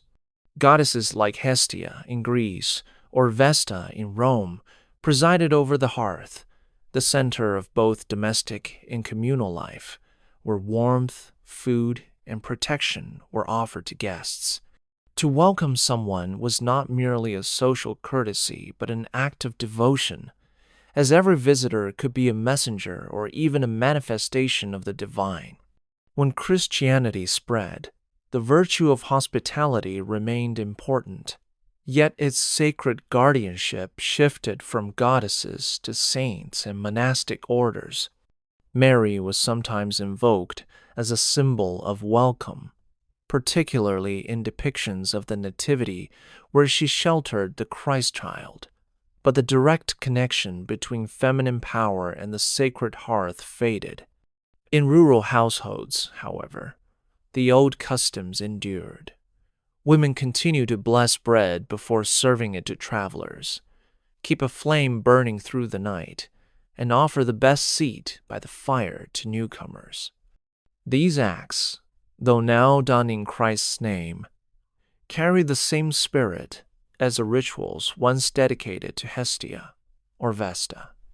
The hearth remained a place where the sacred and the everyday met, where the feminine was quietly acknowledged as the keeper of warmth and sustenance.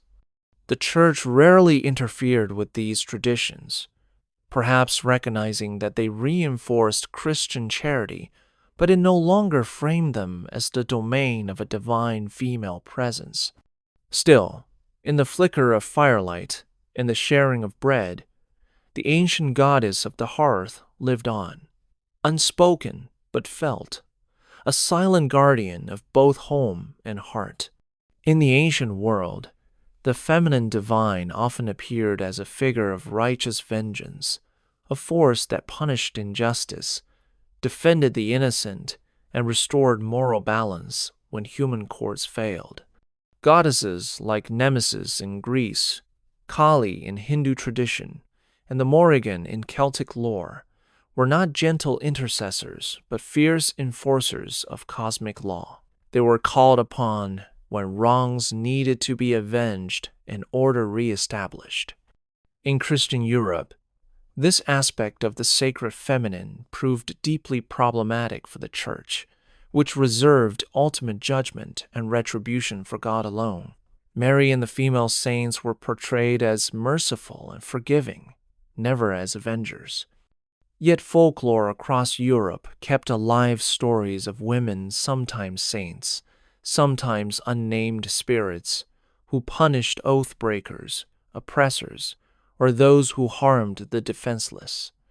In rural legends, the Virgin herself might appear in dreams or visions to rebuke a cruel landowner, or a mysterious woman in white might haunt a murderer until confession was made.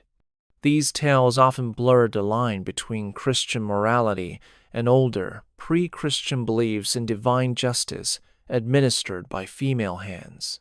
The Vatican tended to tolerate such stories only if they could be framed as miraculous interventions aligned with church teaching, but it remained wary of any suggestion that a woman, divine or otherwise, could wield independent authority to punish. Still, the archetype endured, speaking to a deep human need for justice that was swift, personal, and unbound by institutional control. Even when unnamed, the shadow of the avenging goddess walked alongside the merciful Madonna, reminding people that the feminine divine could both cradle and strike, nurture and defend, with equal devotion to the balance of the world. The feminine divine also held sway as a bringer of seasonal renewal, guiding communities through the cyclical rhythm of the year. In pre-Christian Europe, goddesses such as Ostara, Flora, and Freya were honored in festivals marking the return of spring, the blossoming of flowers, and the fertility of fields and herds. These celebrations often combined music, dance, feasting, and ritual acts intended to awaken the earth from its winter rest. When Christianity spread, many of these seasonal rites were absorbed into the liturgical calendar, often rebranded with saints' feast days or tied to events in Christ's life. Easter, with its themes of resurrection and new life, overlapped with older spring festivals, while Marian feast days frequently coincided with planting or harvest times. Though the Church reinterpreted the meaning, the underlying sense of renewal tied to the feminine remained. Villages decorated homes with flowers, crowned young girls with garlands, and carried statues of Mary through fields much as their ancestors had once carried the image of a goddess. The Vatican generally allowed these customs so long as they were framed as Christian devotion, but older symbols sometimes persisted just beneath the surface. Eggs, hares, and maypoles retained their place in the festivities. These echoes of the past ensured that the role of the feminine as life-bringer was never entirely erased. Even in a Christianized world, the arrival of spring remained inseparable from the image of a woman, whether goddess or virgin, whose presence renewed the earth and promised abundance for the year ahead. In this way, the feminine divine continued to mark the turning of the seasons, her ancient blessings disguised beneath the hymns and prayers of a newer faith. In many ancient cosmologies, the feminine divine was linked to the stars in the night sky, serving as both guide and protector for travelers and dreamers. Goddesses like Nut in Egypt, who arched over the world as the sky itself, or Inanna, associated with the planet Venus, were seen as keepers of celestial order. Sailors, merchants, and nomads navigated by the stars, often invoking these deities for safe passage and clear skies. With the rise of Christianity, celestial symbolism was not abandoned but reinterpreted. Mary became known as Stella Maris, the star of the sea, guiding the faithful safely to Christ. The Church approved this title, but her role was spiritual rather than navigational, focusing on moral direction rather than literal guidance across land or ocean. Still, in coastal and rural communities, prayers to Mary before a journey at sea resembled much older petitions to sky goddesses for protection. Folk traditions sometimes blended Christian saints with star lore, preserving ancient constellations' names and meanings long after their original deities had been forgotten. In certain regions, festivals honoring Mary were timed to coincide with specific astronomical events, such as the rising of the Pleiades or the appearance of the evening star. The Vatican tolerated these connections if they reinforced devotion, yet it carefully avoided linking Mary too closely with the cosmic sovereignty once attributed to goddesses.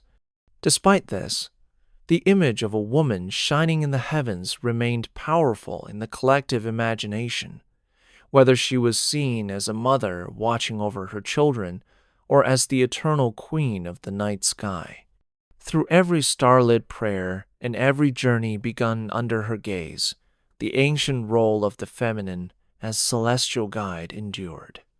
The feminine divine also held a central place in rituals of initiation, guiding individuals through life's great thresholds: birth, adulthood, marriage, and death.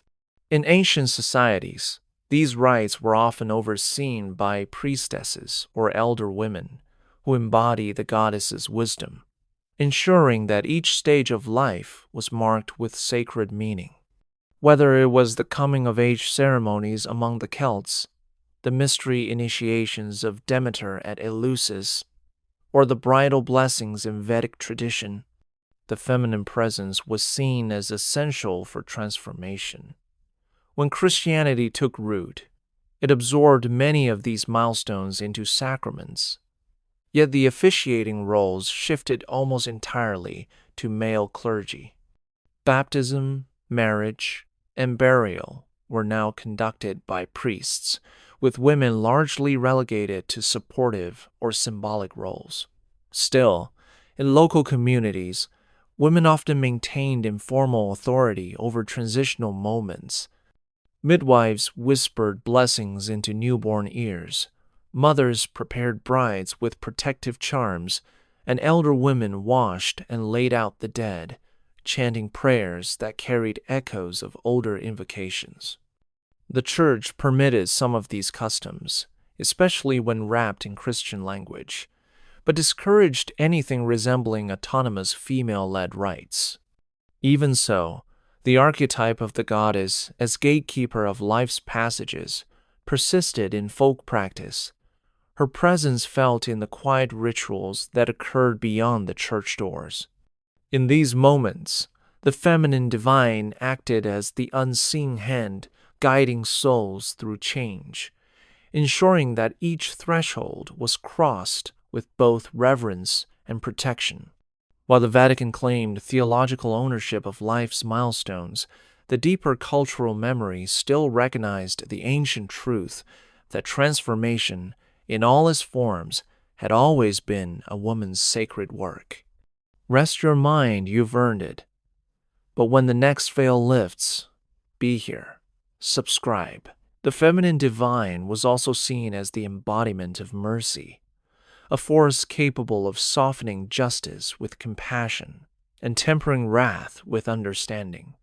In many ancient traditions, goddesses like Kuan Yin in China, Tara in Tibet, and Hathor in Egypt were revered as the ones who listened without judgment, offering refuge to the weary and forgiveness to the repentant. Their mercy was not weakness but a deliberate power, healing wounds that punishment could not reach. In Christian theology, mercy became a central attribute of God. Yet the Church often channeled its imagery through Mary, presenting her as the tender mother interceding on behalf of sinners. While the Vatican upheld Mary's compassion as a model for the faithful, it was careful to emphasize that her mercy operated only under the authority of Christ. Despite this, popular devotion sometimes elevated her role beyond official teaching. Pilgrims traveled great distances to Marian shrines, believing that her compassion could sway divine judgment, and stories circulated of her sheltering the undeserving from punishment. These accounts often mirrored the ancient tales of merciful goddesses who rescued mortals from the consequences of their actions, offering a second chance. The Church valued the loyalty inspired by such devotion, but remained cautious, wary of any suggestion that mercy might reside independently in the feminine rather than flowing exclusively from God. Still, the image of the compassionate woman listening, forgiving, and embracing the broken remained deeply rooted in the hearts of believers. Through Mary and through countless unnamed women who offered comfort and understanding, the goddess of mercy endured, her quiet strength reminding the world that justice without compassion is incomplete. The feminine divine also existed in the ancient imagination as the guardian of thresholds, not only physical doorways, but the liminal spaces between safety and danger, the known and the unknown. Goddesses like Hecate in Greece, Cardia in Rome, and Ereshkigal in Mesopotamia presided over crossroads, gates, and the boundaries between life and death. They were invoked for protection during travel, for safe passage into unfamiliar territory, and for guidance through moments of uncertainty. Christianity absorbed some of these protective roles into the veneration of saints, but the Church moved away from associating women with liminality, preferring male figures like Saint Peter, keeper of the keys to heaven. Mary might be invoked for safe journeys or as a guiding presence, yet she was framed as offering maternal comfort rather than as the fierce sentinel who stood watch over dangerous thresholds. In rural Europe, however, women retained a role of boundary keepers in everyday life. They placed protective symbols above doorways, carried charms to ward off harmful spirits, and recited prayers over travelers setting out at dawn. Many of these practices preserve the essence of the older goddess traditions, blending Christian blessings with ancient patterns of ritual. The Vatican, while not always approving of such customs, often allowed them to continue when they reinforced communal piety. In this way, the archetype of the threshold guardian persisted, not as a formally acknowledged part of doctrine, but as a living tradition. Whether called by her old name or invoked as the Virgin Mary, she remained the unseen presence at the edge of the path, watching, guiding, and holding the line between what must be kept safe and what must be faced.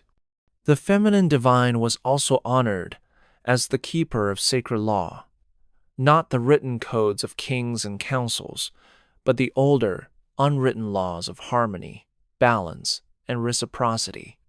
In many ancient traditions, goddesses such as Ma'at in Egypt, Themis in Greece, and the Vedic goddess Ruta were believed to uphold cosmic order, ensuring that the world moved in right relationship. Their justice was not simply punitive, but restorative, seeking to mend what was broken and reweave the fabric of community. When Christianity rose to dominance, the Church positioned divine law as the will of God, revealed through Scripture and interpreted by male clerics. While Mary and female saints were praised for their obedience to God's law, they were never depicted as authors or enforcers of it. Yet among the people, the idea of a feminine presence guarding fairness persisted. In folk traditions, wise women were consulted to settle disputes or restore peace between neighbors, often appealing to a moral sense older than the written word. Even in medieval Christian art, Mary was sometimes shown holding scales or standing in the act of reconciliation, echoes of the goddess's ancient role. The Vatican generally avoided promoting such imagery in official doctrine, fearing it might suggest an independent source of moral authority outside the Church's hierarchy. Still, in the minds of many, justice remained most complete when tempered by the insight and balance of the feminine.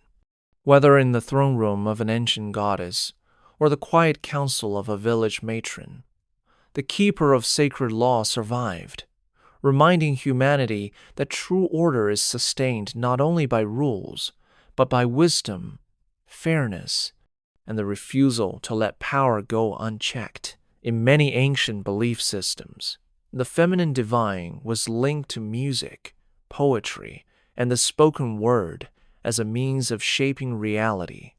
Goddesses like Saraswati in India, Brigid in Celtic tradition, and the Greek muses embodied the idea that language and melody were not merely artistic expressions, but sacred forces. Through song, prayer, and verse, the unseen could be invoked, blessings could be called down, and communities could be bound together in shared meaning. When Christianity spread, the Church adopted music and poetry as central to worship, but placed their composition and public performance under the guidance of male clergy and approved liturgical forms. Women still contributed in convents, where nuns wrote hymns and devotional poetry, but their works rarely left monastic walls without male sponsorship. Despite these limits, the older view of the feminine voice as a vessel of sacred power persisted. Folk singers, storytellers, and healers wove Christian themes with older refrains, preserving ancient rhythms and incantations in ballads, lullabies, and blessing songs. Some of these verses contained subtle references to goddesses long erased from formal worship, their names replaced by saints or the Virgin Mary. The Vatican recognized the devotional potential of music, but remained cautious about unsanctioned performances, wary of any gathering where song might carry messages outside official doctrine. Yet in kitchens, fields, and marketplaces, the feminine voice continued to shape memory, identity, and spiritual connection. Whether praising God, telling a story, or soothing a child, she kept alive the truth that words and music, when guided by the heart, were among the most enduring and quietly revolutionary expressions of the divine.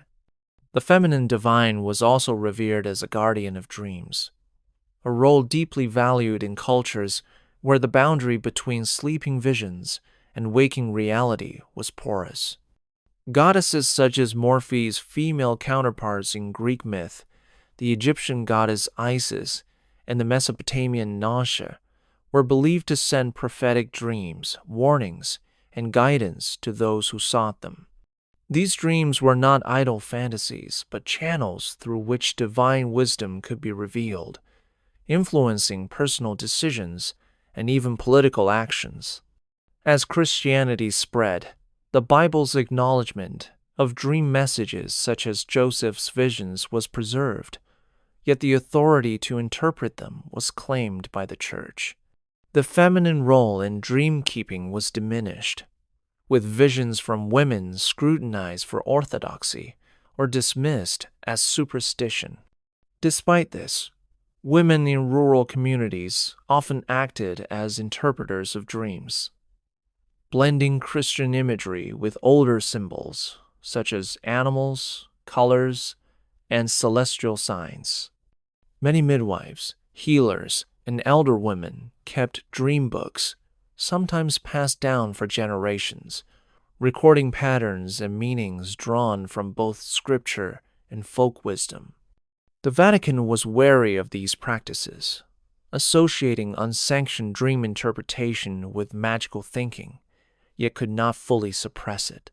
Dreams were too personal, too unpredictable, and too tied to the private lives of believers to be entirely controlled.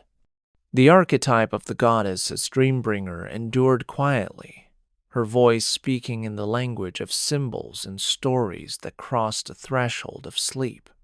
Even when unnamed, she remained present in the moments before dawn, when someone woke certain they had been warned, blessed, or comforted by a feminine presence who spoke without words yet left meaning etched in the soul. The feminine divine was also associated with the sea, a realm both feared and revered in ancient cultures. Goddesses such as Amphitrite in Greece, Yemaya in West African and Caribbean traditions, and Ran in Norse mythology ruled over the tides, storms, and the life-giving abundance of the waters. They were seen as protectors of sailors, providers of fish, and at times tempests who demanded respect. When Christianity spread to coastal regions, Mary took on some of these attributes, becoming Stella Maris, the star of the sea, invoked by fishermen and travelers for safe passage. Chapels dedicated to her often overlooked harbors or stood on cliff tops, places where offerings to sea goddesses had once been made. Yet the Church recast her as a gentle intercessor rather than a sovereign ruler of the waves. Still, coastal communities preserved older elements in their devotions.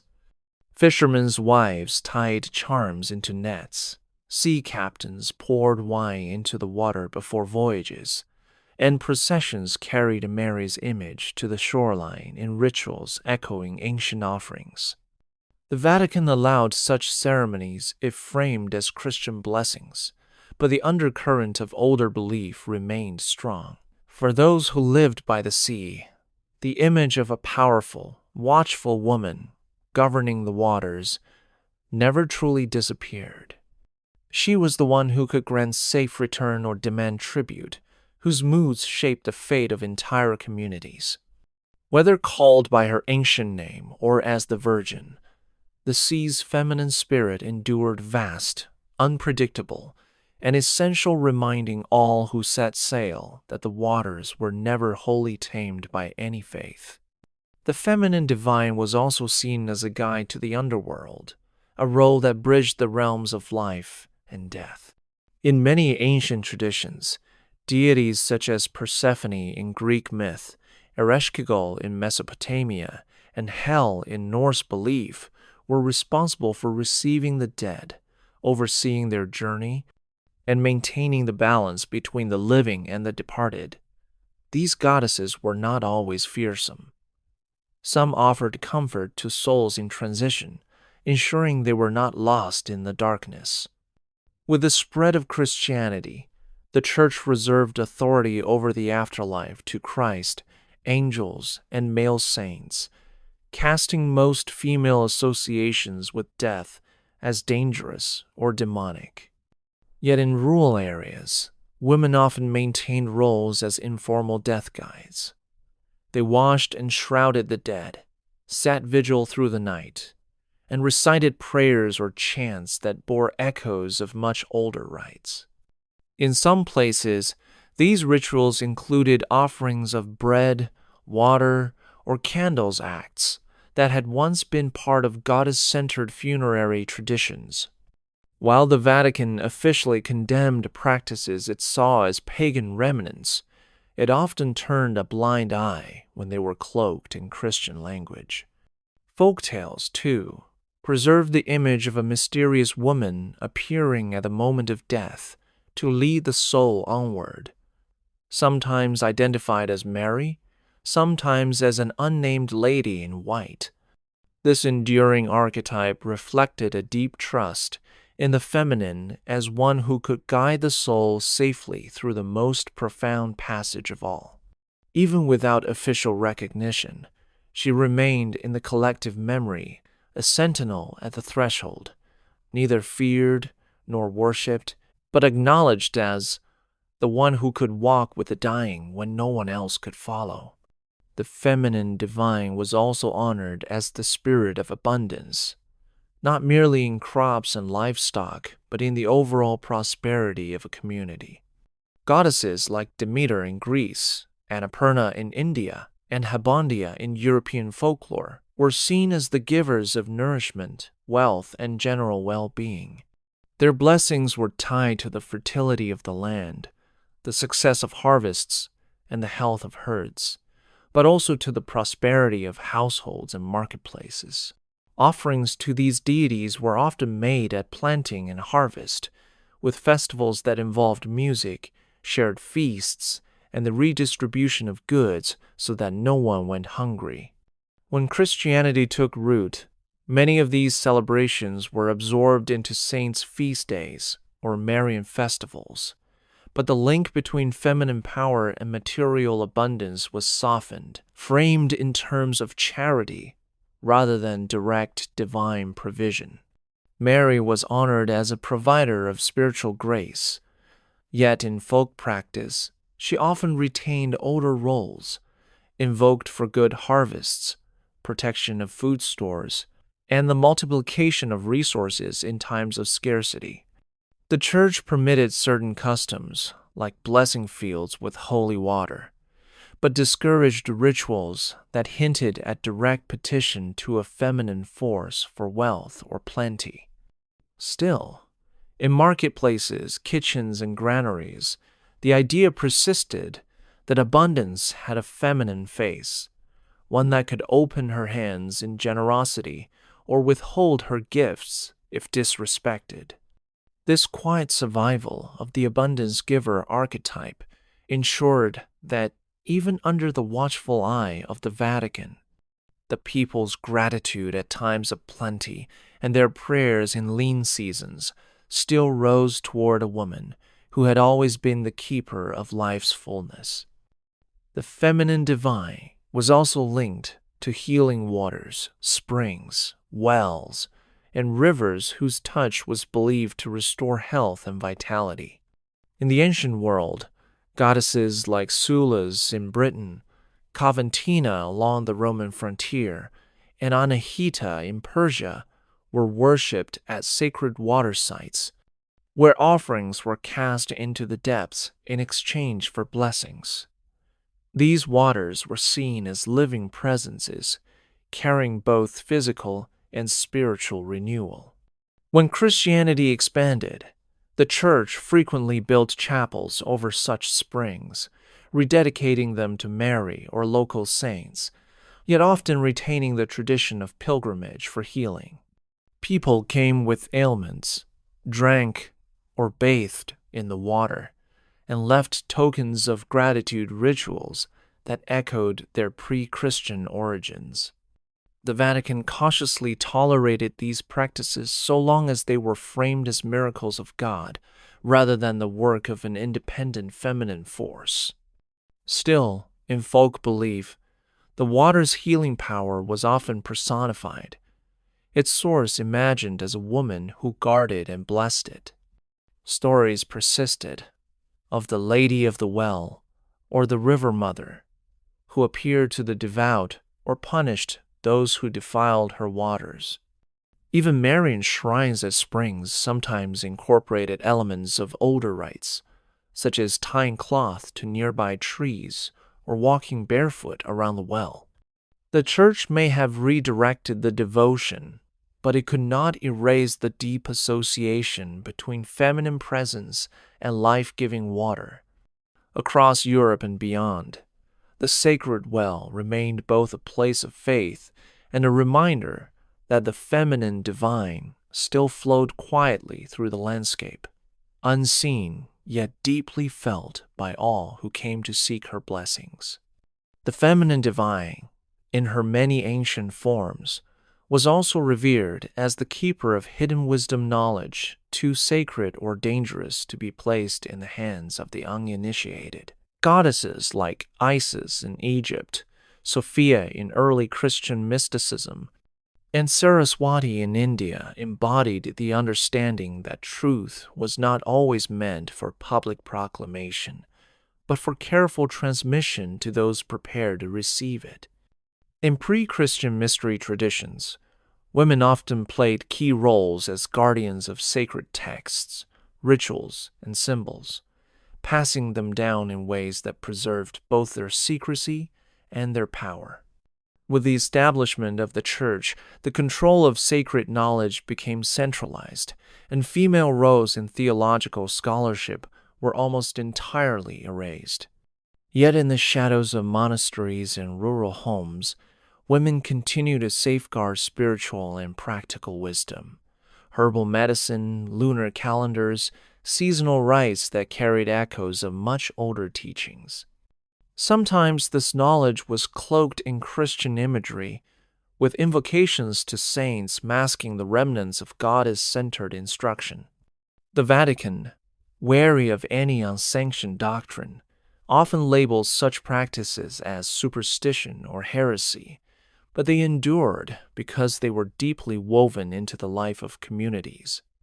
The archetype of the wisdom keeper lived on not in the public pulpit, but in the quiet council of grandmothers, midwives, and healers, whose words could guide decisions as surely as any priest's sermon.